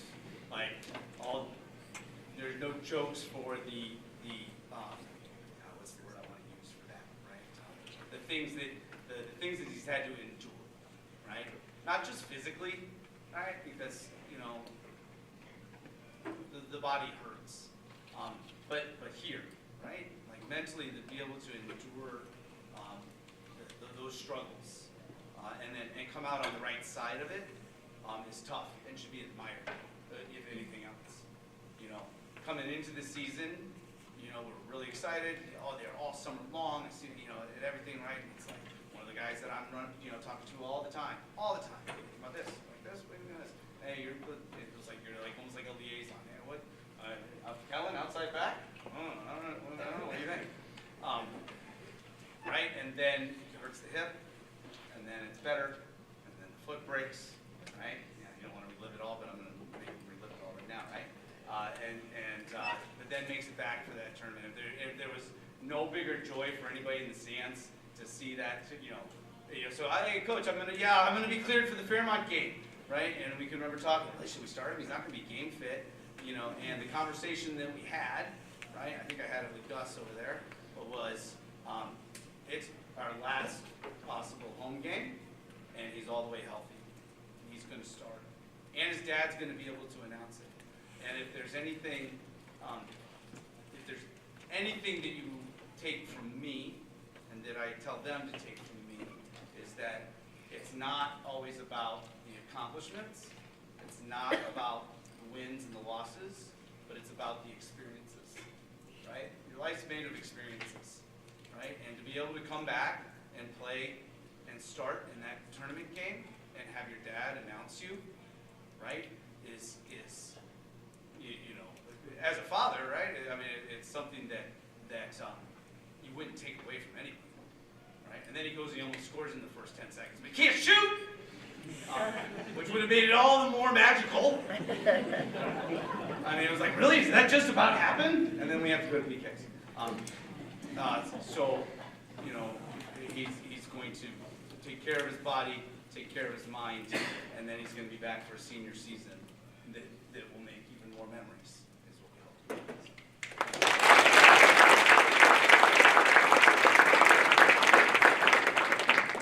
Ethan Reedy.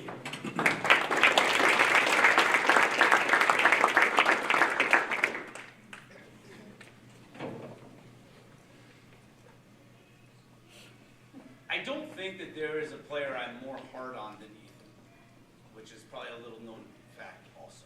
I think he knows it. There's days about hates my guts. And it's for multiple reasons, right? Like, of all the players, honestly, of all the players that I've ever coached, this is what I see me. I see me as a junior, playing, and that I see it's a very similar game. It's a very similar attitude, right? I had a much better mullet than he could possibly grow. But it's for those reasons that I'm constantly on him about the little things, because he's a special player.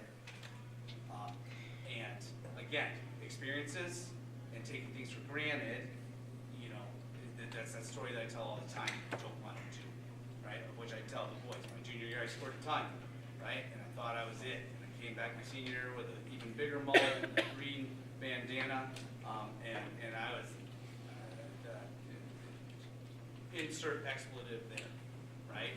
And did not do what I could have done. And it's like that cautionary tale all the time, right?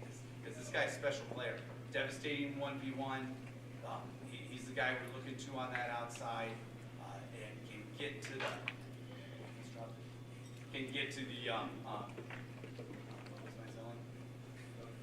zone of opportunity, right? Zone of opportunity. Can get to that zone of opportunity and make things happen, right? And so with him, right, that's what we're always talking about, is those little things that make you the smarter player, right? And it's fun to coach. I don't know if it's fun to be coached with that. Like Bellbrook, the Bellbrook story is the one that comes to mind the most. First half is coming to the end. What were we up 1-0? We're up 1-0, and he's destroying Darius, right? He's just tearing Darius up over there, right? And kind of similar Belmont situation also. And he's tearing him up, and he's tearing him up, and he's tearing him up, tearing him up. I mean, poor kid probably wanted to quit. And the time expires, and there's 1 second, and we're nowhere near scoring. We're actually near the half the field, right? And he's got to kill the kid one more time. And so he does it one more time in steps, and then here comes this guy, right? And then comes through it, and he gets out of the way. And so we talk about those, being smart, right? Because all it takes is that one time that I'm not, and somebody's going to come and end my season, right? And so that's kind of that next step, right? The tenaciousness and the drive of this guy that wanting to be best, right? Which is what you want to be, what you want when you step out on the field. You want guys like that, guys that show up and go, you know, I'm gonna eat that guy, right? And I'm gonna come back for seconds. And that's Ethan Reed. Second team all GWalk, second team all area. Making the all area team was even more difficult this year than any time in the past because they added Monroe to our area as well. So you're sitting in a room with Centerville, Beaver Creek, Fairmont, Springboro, Miamisburg, Monroe, Lebanon, right, and Xenia. And so making any type of team like that is not a small feat, okay? Second team all area, 8 goals, 9 assists, got his 3rd varsity letter. Excited for him to come back as a senior.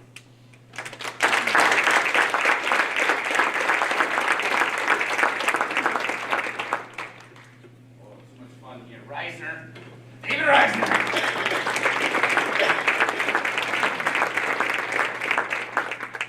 I was looking for a trash can. David Reisner, right, as here's a good example of trusting the process and understanding the room, reading the room, right? Plays multiple sports, so he's easy to talk to about it as the preseason comes to an end and you're sitting there looking at a bunch of juniors. Again, a bunch of guys, a whole bunch of guys. Want everybody to get some time, feel their time is valuable. And so, you know, I remember talking to him, we're like, hey, gonna start you with Timco, you know, go work, you know, be better, okay? Not that you're not good enough now, but there's a whole lot of guys. And then as the season goes, and he's like, okay, coach, yep, okay, no, I get it. Yep, tough situation. Okay, right? It's kind of like part of baseball. Right? Like, there's lots of guys, everybody wants on there. And then he went through up, and then he went and played for Timco, and then he went through up again. And then, I don't know, what's that, about halfway through the season, you know, we take him for a half, and there's a throw-in, and he's like, hey, put Reisner on it. And he gets out there, and he launches the thing. And you're like, oh, okay. Oh. And then the second half comes around, and I go, oh, I can't put him back in, because you can only play 3 halves a night. And I was like, okay, well, he's not yours anymore. And you want to talk about guys steps up to it. Oh, man. I mean, things you can't teach, right? We told the guys, 2 things you can't teach at all, right? Size, or tallness, and speed, right?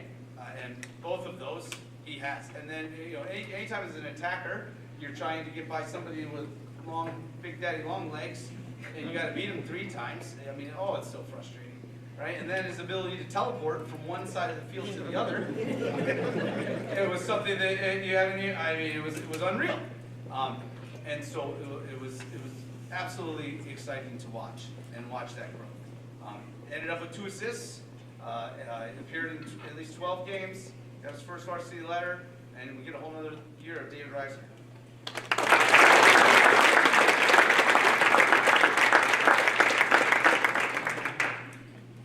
Brandon Clark.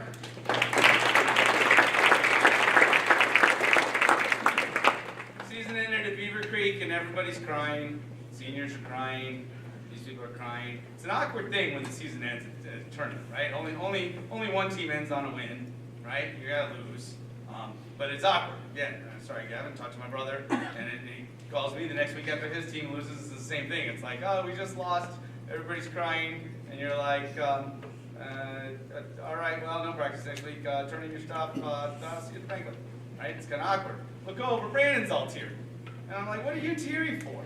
I'm like, if you had told me 6 months ago that you were going to be the starting 6 and play all 80 minutes in the tournament game against Beaver Creek, and you get a whole nother year, like, what if you believe that? He kind of looked at me, started smiling, like, yeah, no, right? No, like, there is not a better testament to, I put it on, right, improvement through hard work and determination, right? As Kip said, started with Kip 2 years ago, and then he's the starting 6 in the middle of the field, right? Just riding their best player into the ground.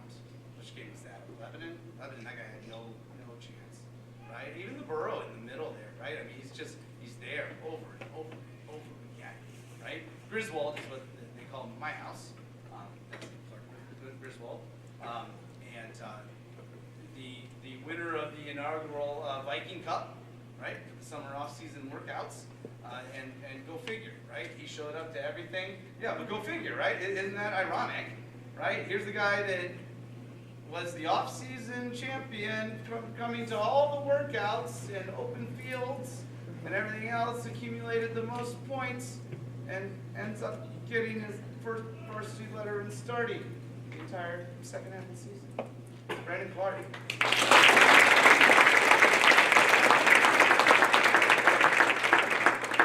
Keegan Pickering.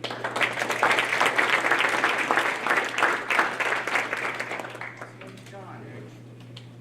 We had no idea that was you, right? Group text, his name comes up as John Pickering. Somebody texts me, they're like, "Who's John Pickering?" I'm like, I have to think, I don't know, like, he's Keegan's dad. No, that's actually my first name. Keegan's my middle name. Keegan shows up. He's a three-year letter winner, right? So he got one as a freshman, and just keeps getting right. 2 years ago, I think the hair's got me.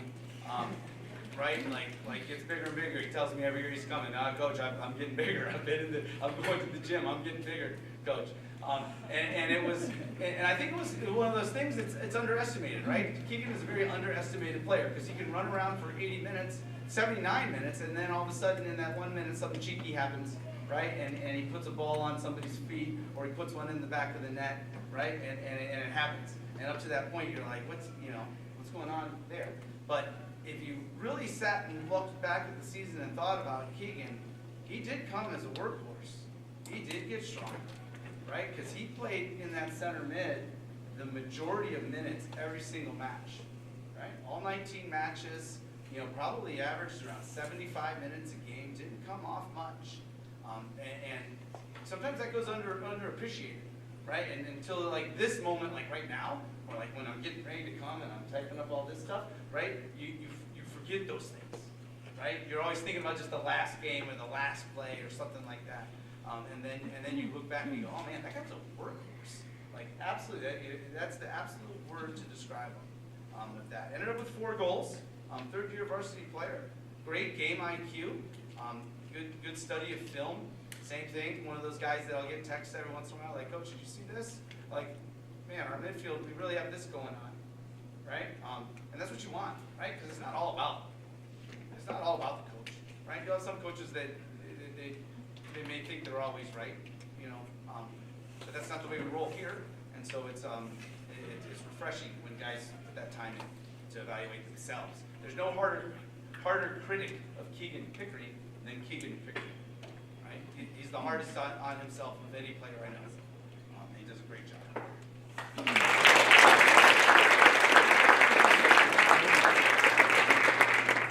Real quick before I get to my seniors, we do have a gift for Miss Debbie Ball, because there's you.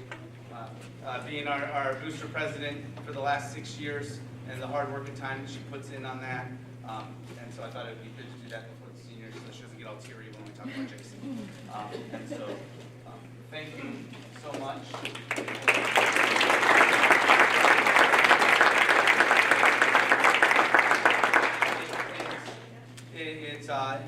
She's a very motivated person, and when I'm losing sight of some of those behind the scene things, it's really nice to have someone that can remind me about things all the time, right? And then check those boxes and take care of those. Hey, don't forget about this. What do you think about this, right? And then take things and roll with it, because those things are what lead to stuff like this. Right? Because just coaching, showing up and coaching the team, it doesn't make the program what it is. Right? You got to have all of those sort of support pieces really to build something special. Right? And she's been a big part of that.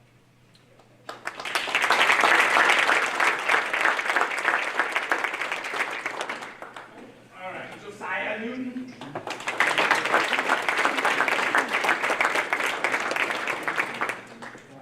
Talk about Josiah. All of my seniors, in the last year and the year before, I stumbled upon the idea of the Viking runes for each senior type of thing. Changed it a little bit, okay? Right? So that we go through forward. being a little forward thinking, right? To me, your soccer program or any program, it's like a brotherhood. And so each senior will get the Banquet, right, which is Icelandic in origin. It is known as the Viking compass, right? Which, as lore goes, the wearer of the Viking compass, it will help in times of struggle, guide you, right, through difficult times, and then in hopes of always leading you back to the brotherhood that is our program, right? And so we got one for each senior, and also for Coach Timko there as they leave. Okay? So that's going to be this. And then here we have Josiah Newton, senior, outside back, extraordinaire. Picture here wrecking this kid, right? Taking the ball. It's an awesome picture. I was like, oh yeah, that's it, right? And because when I talk about Josiah, there's any number of things. I was so happy that he came back. He did not play last year, and he came back this year for his senior year. When he didn't come back last year, I was really sad, right? Because I was like, oh, outside back, Josiah. Plus, he's the best trash talker that I've ever known in my life. Like one of them, right? Like it's so clean trash talk, but it's like so like confusingly. Oh, number 4, you're gonna throw it right here. You can't throw it that far. Right? You know, oh, sir, he's just falling down, right? I mean, just you know, and he shows up, and he's got the hair and the headbands, and and when you're an attacker, you look over there at that outside back, right? You're terrified. You're like, oh my God, he's gonna eat me, right? And so he's like really strong in the tackles. And as the season went, he's getting forward, and what we hoped was having fun, right? Enjoying the experience. So it's awesome. Season cut short at the end with concussion, which is awful because he wasn't very smart to begin with, and so he's going to have a really tough road ahead of him. But we were really glad that he came back, and he gets his varsity letter, and he can come to open fields and talk trash all at once.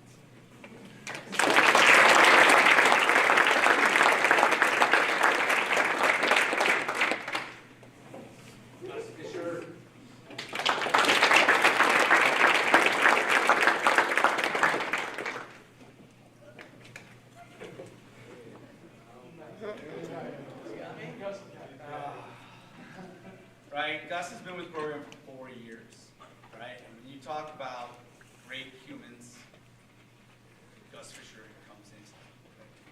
As an 8th grader, I'd see him at our community pool, and he's the dude playing with all the little kids in the pool, right? A great time, making sure everybody's having a good time, and it was like almost there. I mean, as an 8th grader at Perry's Run Pool, you could see like. Like that's the ultimate team guy, right? Like he's there. I mean, just a great person, always a smile. I looked at him this year, right, and he's been Gus Bus for 4 years. You're a senior, right? Like Gus Bus probably got old. No? And I wasn't sure. Like we had the group text, and they're like, I thought it was old. I was like, Gus Bus. Can I still call you Gus Bus, right? Senior. And then there's a group text, and somebody says, who's? They put the number, right? And one response goes up and says, Bus. And I was like, oh, I guess Gus Bus is okay still, right? Gus put in a lot of time. Gus was a Scholar Athlete Award, and he was always there, and he's a really hard worker, and I know at times that he was probably not always happy with me, but he did everything that we ever asked of him, which is all you can ask for as a coach, right? And he did that with the utmost professionalism, which you don't see that often from high schoolers, right? You get people that are not happy with you and they let you know. And they're not happy with you or they let their parents know and then their parents let you know, right? And the ultimate professionalism in coming to practice, working hard every day, whenever his number's called to play, he gives 100%. Every single time, and you can't overstate that because it's a unique quality, right? Which is really important in life, which will get him a lot further, right, than me. So, Gus Fisher.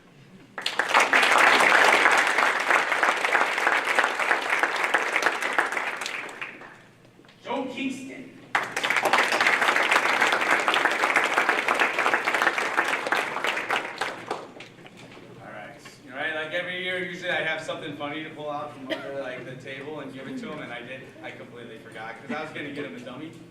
Not because he's a dummy, but because I've never seen one guy that loves to try and dummy the ball, right? More than anybody. Or if he just missed, he made a couple times just flat out missed, but then said, "No, coach, I was dummying it for Keegan. Where was he?" Right? Like, why wasn't he coming? You know, another one of those guys is you want to talk about just a great spirit, always happy, always there to do whatever that you ask of him, right? Initially thought of as a defender, right? You know, well, 4 years ago he was a football player, and then he came to play soccer, which is great. And he, you know, at the end of the journey, he's getting a lot of minutes, you know, up top, right? All the way until the end, he gets a concussion. And then a couple times I turned to sub, and it was like, oh yeah, Joe has a concussion. Oh no. Right? And he still wanted, even in the Springboro game, he still wanted to go back in. He's over there like, I'm fine. I'm fine, coach. Really, I'm okay. Like, no. I mean, it led to 2 goals and an assist, which is great. And talking about a guy when you say, hey, I want you to go press, right? And oh my goodness, like there he is, like everywhere. There. Right? It could be for a 30-second shift. It could be for a 20-minute shift. Didn't matter. Right? And if you saw him after 30 seconds, he'd just run back over. He's like, okay. I'm like, I was short. He's like, oh, I don't care. It's all right. Right? And he goes back and sits down. Right? All the way until you.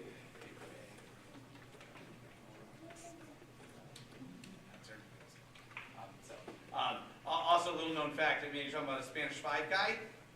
So his ability to help translate and talk and make all of our teammates and our new teammates feel right at home in the community was just tremendous also, right? Who knew that? Like, I didn't know that. Seriously? Unbelievable. Joe Kingston.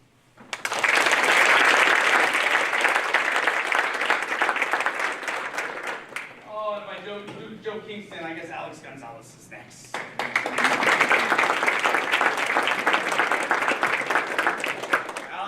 Talked about Alex a lot last year, right? Alex showed up last summer, having never played before, went out and ran that first day, got lost in the neighborhood, tells me, don't send people out looking for me, coach. What can I do better, coach? Keep coming. Come each day, right? Everything gets a little easier, gets a little better, and then Alex comes all summer long, and he works hard every single day. He shows up every morning, every open field, unless he's at Chick-fil-A, and then he lets me know he's going to be late. And he comes, and then I look over and he's talking to Diego and he's speaking Spanish. You remember this conversation? And this is how either clueless I am or maybe because I teach kindergarten, I don't know. Or people are people to me. And I looked at him like, dude, you speak Spanish? And he goes, coach, I'm Mexican. You are? I mean, it's like, I'm sitting there thinking, oh. And he's like, yeah. You might want to keep me around. That's what he said right there in the little open field. And I'm thinking like, oh. And then as we go, and it's like, it's those things I tell everybody. I come every summer, every open field, right? When Timko says it's an 11, 12-month job, I guess I am here a lot. And so you really get to know the guys, right? And so if you feel like you're letting one of them, I mean, at the end of the day, still you're making teams, right? And it's like, but I'm with you every day, and so I joke like they're like my friends, and I'm around kindergartens all the time too, right? So this is like the great polar opposite, because I get to be around older people. And so then we have to have a conversation like, look, we have all these guys that don't have a playing spot, and I think it broke my heart as much as Alex's. And I said, but he's just a great human. I want you to be here, right? Will you take the manager spot, right? And be the manager. You know, and he looked at the job Ethan did last year, and he thought, God, I could do that. I could play better. Right? And he shows up, and he gathers all my cones. He goes and finds all the balls and put them in. And then he's like, I take him to the car. He comes, he puts his boots on, and he stretches with the team. And then you want to talk about going all in on the duties. It was like he watched Ted Lasso and said, oh yeah. Have you ever watched Ted Lasso? Oh, if you watch Ted Lasso and it's Nate, right? There you go, there's your homework. Watch Ted Lasso and find Nate, and that's Alex. And you know, I am all in, and I'm doing everything that I possibly, it's one those guys that you turn around and it's like anticipating your needs. You don't expect that out of a high schooler at all, right? Hey, coach, I got that, right? Hey, coach, I'll go get that. Hey, we need that paper goes there. Oh, I'm gonna go catch Jason's kicks, even though he yells at me every single time, right? And he did, and it was just fantastic, right? And so yeah, Alex Gonzalez.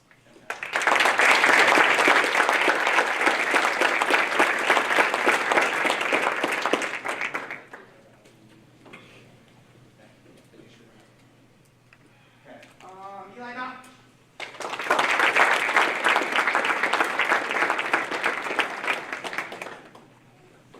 I'm almost right on time. All right, Eli Knott, another large human. Eli is an underappreciated player. I'm just gonna say it, right?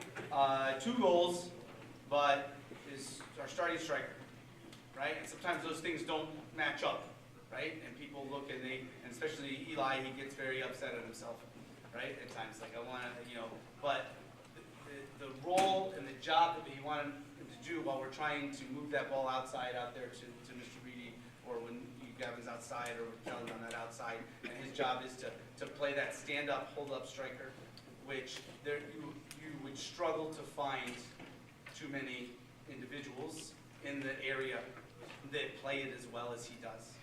Because the pressure it takes, the amount of pressure it takes off the other guys, right? To constantly have your back to the other large human center backs, right? It takes all the pressure off of those guys, and that I can play them or here, or just make that run and take those guys to create those opportunities, right? Sometimes if you don't know what you're watching, right, then you don't see it or you don't appreciate it.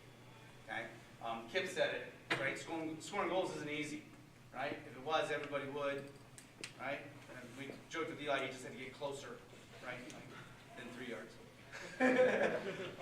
And that smile right there, like again, you talk about like professional. You talk about like there was one game, I can't even remember which one it was, that broke my heart because as he comes out, he felt like he was letting people down or people were on him, right? And he was visibly shaken on that, which for me I found irritating because like he's one of those nicest humans who's out there to do everything that he possibly can, and he had that type of investment into his job and what he was doing.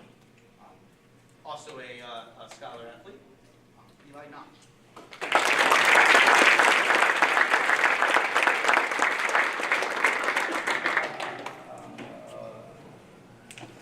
All right, Gavin, good morning.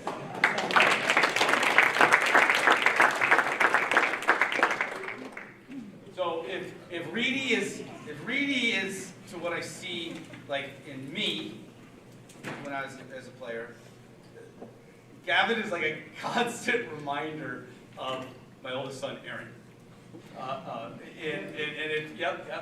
Debbie's laughing because she got to see a lot of Aaron. Oh, and Miss Soapbine's laughing because she got to see a lot of Aaron. And it's just a whole lot of that same demeanor, which it's kind of like what I just said about Eli. If you don't know what you're looking at, you might miss it, right? With which he's heard before, right? He does not stop talking. Right, good or bad, like a constant diatribe of this or this and this, and I'm gonna poke at Jason until Jason's ears like fall off his head, and it could be misconstrued at times, I think, especially when you're out there playing, because I talked about it when I say I compare it to Aaron, is because all of that at the end of the day is an unbelievable desire to win. Right? Not have the best accolades, not be considered the best. I want to win. Yes? Yes. Right? Which, if you don't know what you're looking at sometimes, right, you can interpret it differently. That guy's a jerk, or you might think he's being selfish, or he's being hard on his teammates, or whatever. But no, it is an unbelievable desire to win. And it seems to drive him. A constant motor, not mouth, body, in the middle of the field, right? To the point where, I probably led the world in fouls, but it's because I'm gonna get the ball, I'm gonna win. I'm gonna press, right? And I'm gonna be there and there and there again, right? And completely wear them out. To the point that another coach, like, well, I think it was what I said, the Fairmont guy, Neil, right? It might have been the tournament game. Yeah, their kid got the concussion, and I don't know, he was probably smiling, you know, or what, right? He just did the smile right there. And Neil, he sees me at the area meeting. He's like, yeah, so Gavin, is he a hothead, or could have I said something to him? I'm like, well, he probably would have said something back, but yeah, it would have been okay, right? Because he saw that same thing, like that guy just wanted to win. All conference, first team in the GWAC, Scholar Athlete Award. I don't know if that's a mistake. He got really tired of those jokes. Like, I'm actually kind of smart, you know. And then third team all area, Gavin Morningstar.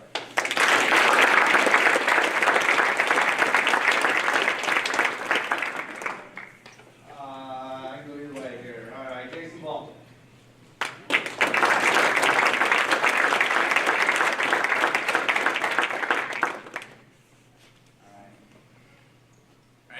Every player has a journey. I talk about it. I don't use the word journey about it, but I talk about. I think I talked with Carson about this at Open Fields early in the season, of which everybody has a time, if you're a player, that you realize when you show up that you belong there, right?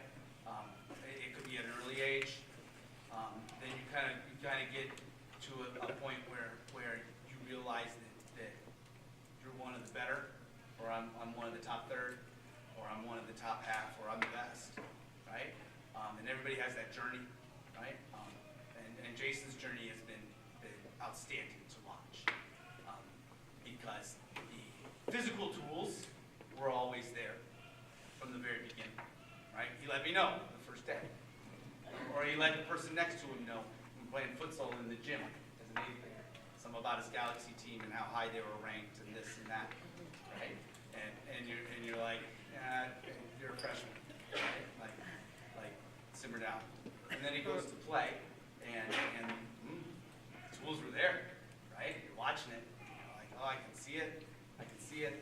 And then each year the maturity and the growth and some of the little things even with the technical skills, they would come back a little bit better, and a little bit better, and a little bit better, right? Which is a testimony to hard work. It doesn't just happen. It's not magic, right? I mean, I'm blessed with some height, but when you have a keeper that's, you know, what are you, 6'2"? Yeah, 6'2". Everybody's 6'2" to me, right? Because they're all bigger than me. Unless you're really big, then you're like a tree. 6'2" with good feet, right? That's those things. There's all those misconceptions too, like when people talk about playing high school sports and I'm going to get a scholarship or I'm going to go to college and like, you know, colleges recruit lots of people, but they really like keepers that are 6'2" with feet, good feet, right? That want to distribute the ball and not just admire every punt, right? And that are vocal, okay? And that slap crossbars before PKs and everything like that. And that you know, right? I joked that in that huddle and everywhere else, I had like 8 coaches, right? He's one of them that has. But you know, you can have guys that think they're coach and have ideas, and you just want to go, dude, shut up, right? But this group is special because you know the things that they would share or they would see, right, are valuable, whether it be in the game, at practice, at film, right? And Jason falls into that category, right? I read this in those accomplishments before, but they're worth noting again, right? All district team, second team all state, he was first team all conference. He had 19 goals conceded. Thanks, Alex. No, just kidding. And then, you know, so 20 goals conceded, you know, in the season, at least in 44 seasons. That's a lot of time, right?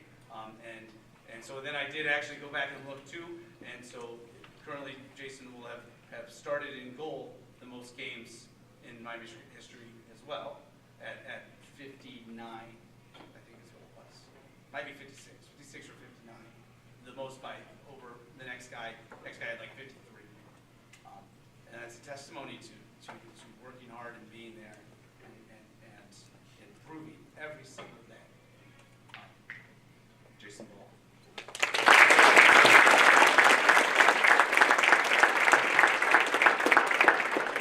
And Gus Davis.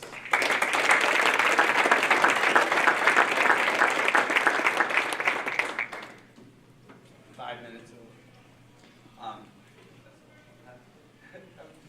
Right, 6 to 8. It's 8:05. Every year there's one that's tough to talk about. Well, they're all tough stuff. I literally I love the group. I've said that over and over. Not making it up. Like they were fun to be around every single day. The entire off season, the entire season. Last year I referred to Gus as an old soul. He still is. An avid reader, if you didn't know, right? Prides himself on trying to read a book a week. Or at least to tell you that, I've never seen the proof, but everybody else tells me it does happen. So then you have those things that you want to connect with guys, and so I'm like, hey, what are you reading? And he tells me. I went and downloaded it, right? And I started to read it. And I like to read, but like I'm busy. Like I don't have time to do that. So I got through like the first 2 chapters, and then I didn't even talk to him about it. And I got to I was like, okay, I'm not going to keep up with this. And then as we talked about school, and she's like, yeah, I'm way smarter than now that I stopped going there, right? Because it's finishing up online. Talked in the huddles at halftime almost as much as I did, right? I think somebody asked me that. Who was that? Who was it? Eli or Josiah? Somebody said, who? It was Josiah. We were talking, and he's like, who have you had in the past that like talked at halftime like Gus does? No one. No one. Like I'll be mid-sentence talking about, hey, we're gonna do this, and all of a sudden I'll be like, well, and also, blah blah blah blah blah blah blah. Yeah, what Gus said, right? One of those guys we talk about bouncing things off of, and hey, what do you think of this? Oh yeah, I like that. What do you think of this one? Oh, okay. Well, yeah, that's fair, right? Like, so when you talk about old soul, and somebody that communicates, right? That's not just you telling them what you think, right?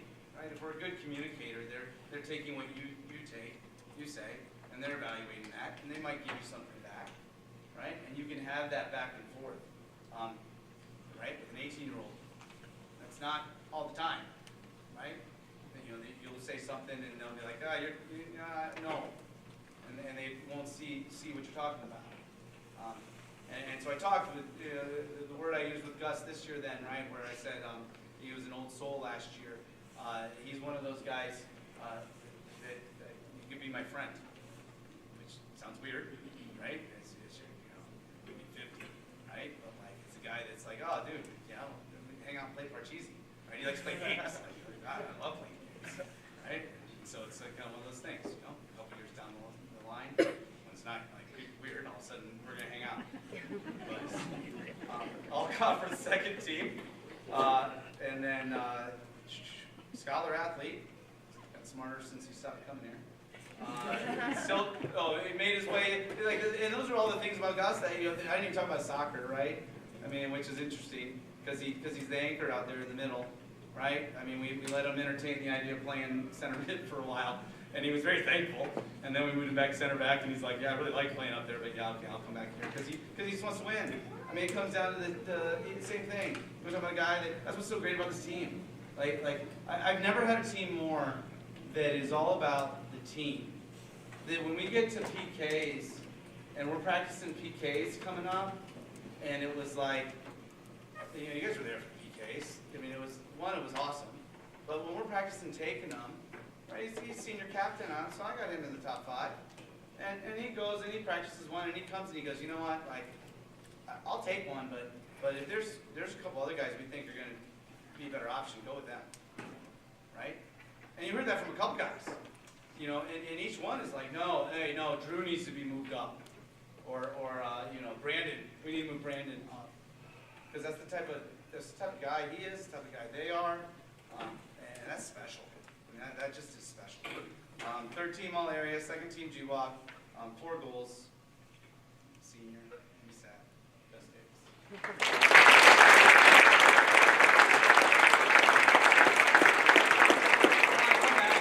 I'm just going backwards in order because we gotta get rid of this extra hardware here, and then we'll wrap up, come back up.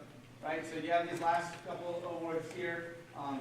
Since I just said everything about him, there's not really a whole lot more that I could say.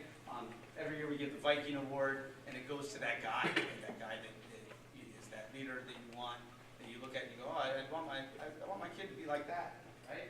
Coolest guy in the room. So this year's Viking Award winner then goes to Gus Davis.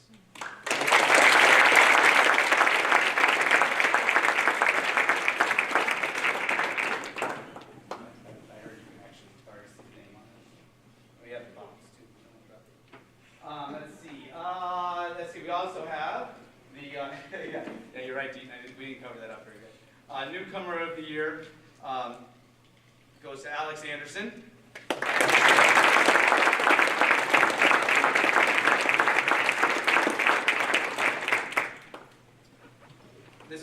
The newcomer of the year has evolved over the last couple of years. It used to be a most improved, and then maybe they did it from one year to the next.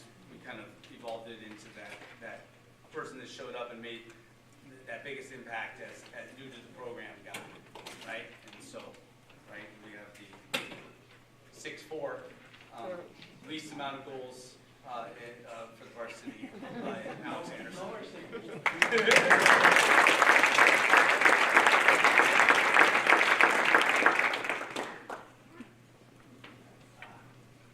right, our defensive player of the year. You know, again, this is tough. It was like, you know, I like individual awards type of stuff, but like I can't get, you know, because we're not going to like minimize this, but like you don't want to take away from that group effort, right? So the defensive player, we could have gone to a lot of different people as we gave up only 20 goals, but we goes to Drew Hopkins.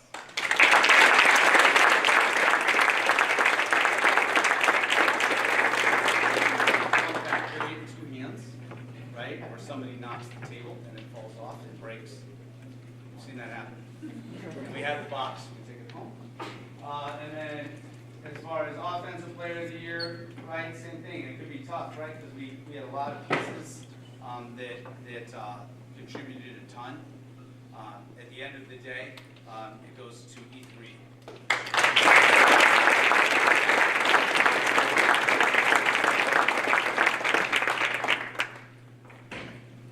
So I've given him homework for next year so that he doesn't come back like me. And then last, we have our most valuable player, which, you know, goes to Jason.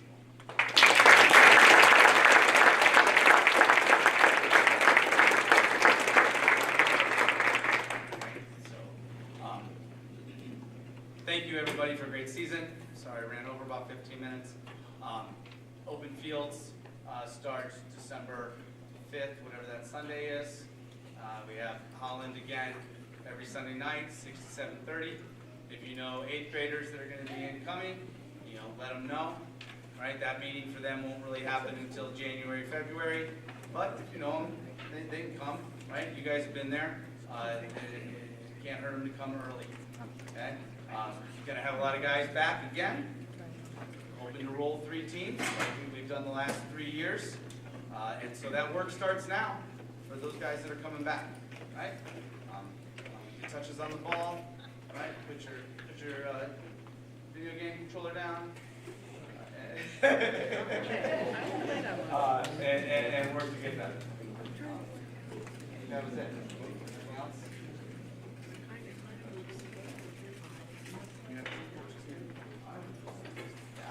She picked you to go get coaches gifts. Bruh, I don't know either. They just said they told you to give the coach. Every practice, right? I don't know what it is. No, it's, I don't know. What's that?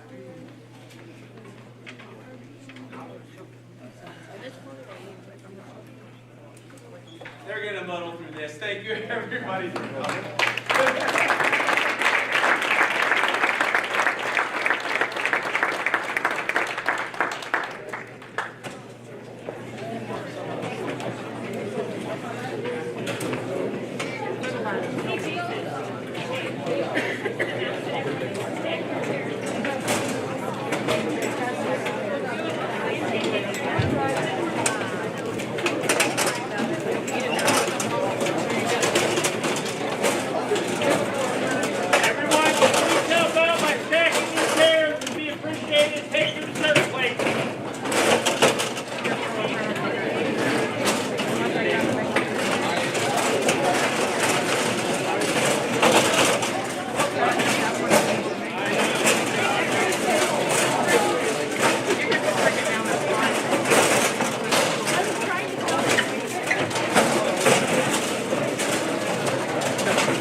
If Eric's coaching and I get on JV, I'm quitting. I'm going to ask to go down to JV.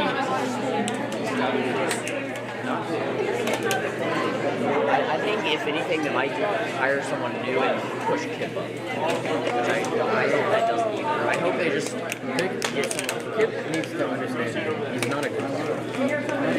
He doesn't know what to do. They improve.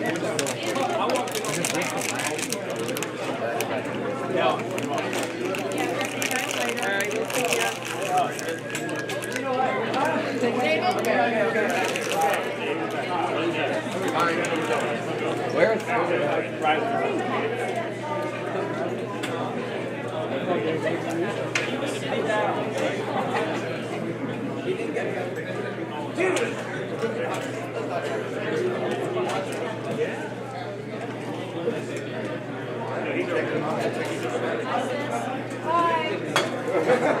I'm never going to forget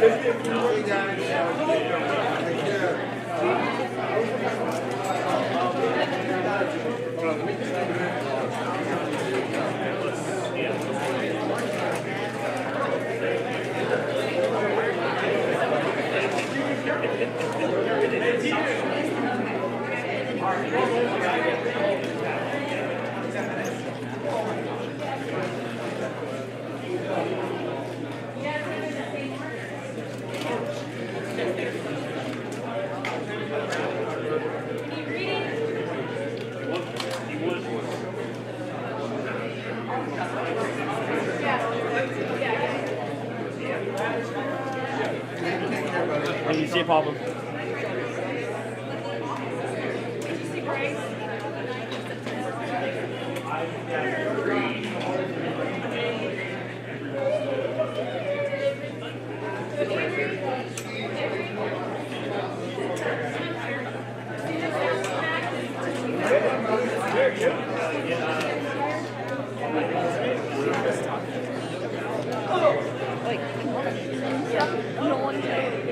No, yeah. Where is Nolan?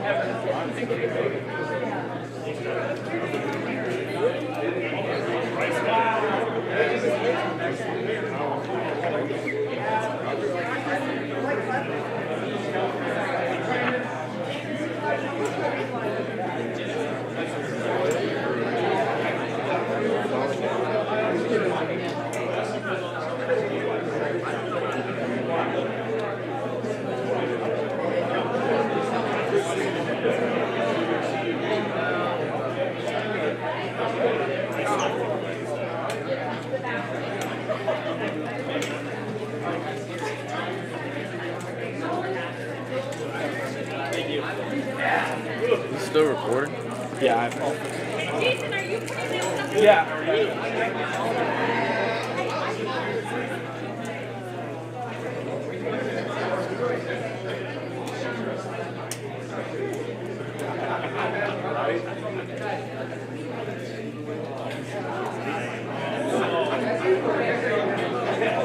That's why we got good women. Avoid the correction.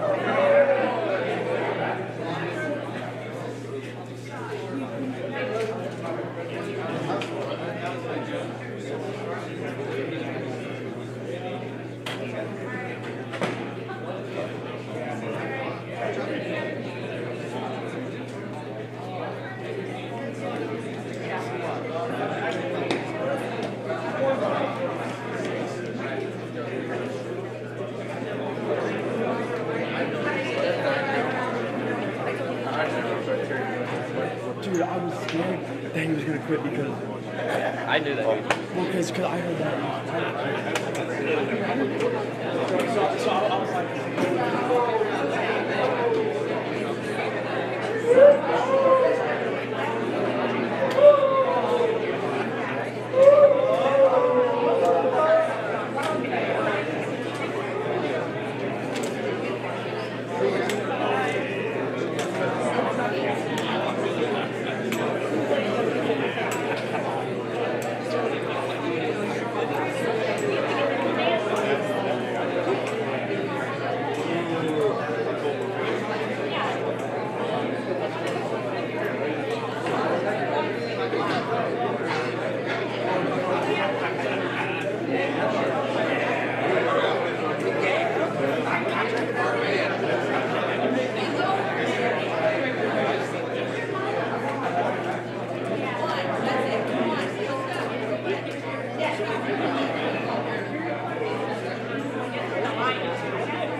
It's been fun watching you the last few years. It's been fun.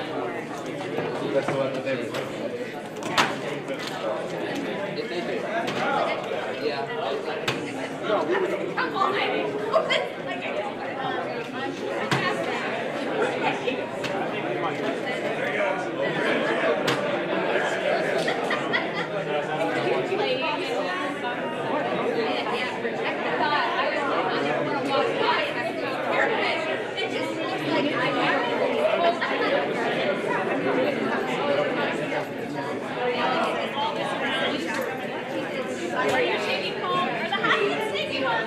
Yes, don't you touch my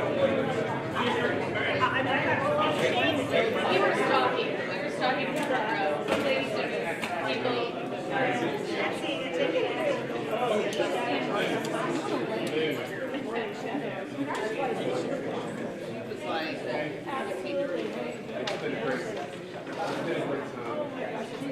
The good news is that we just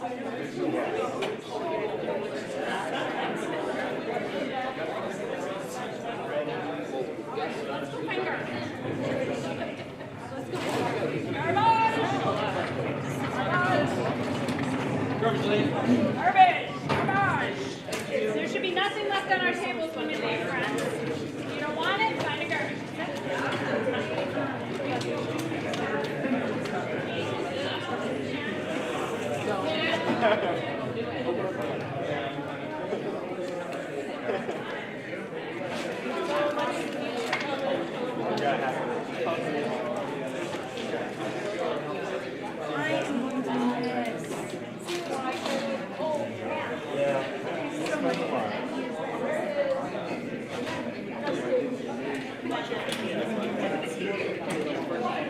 We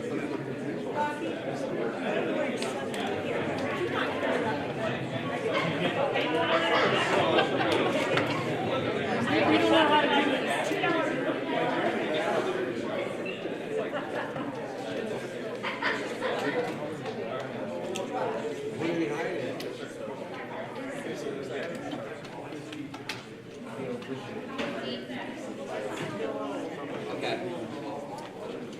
I believe Jason's here. Yeah, it's free.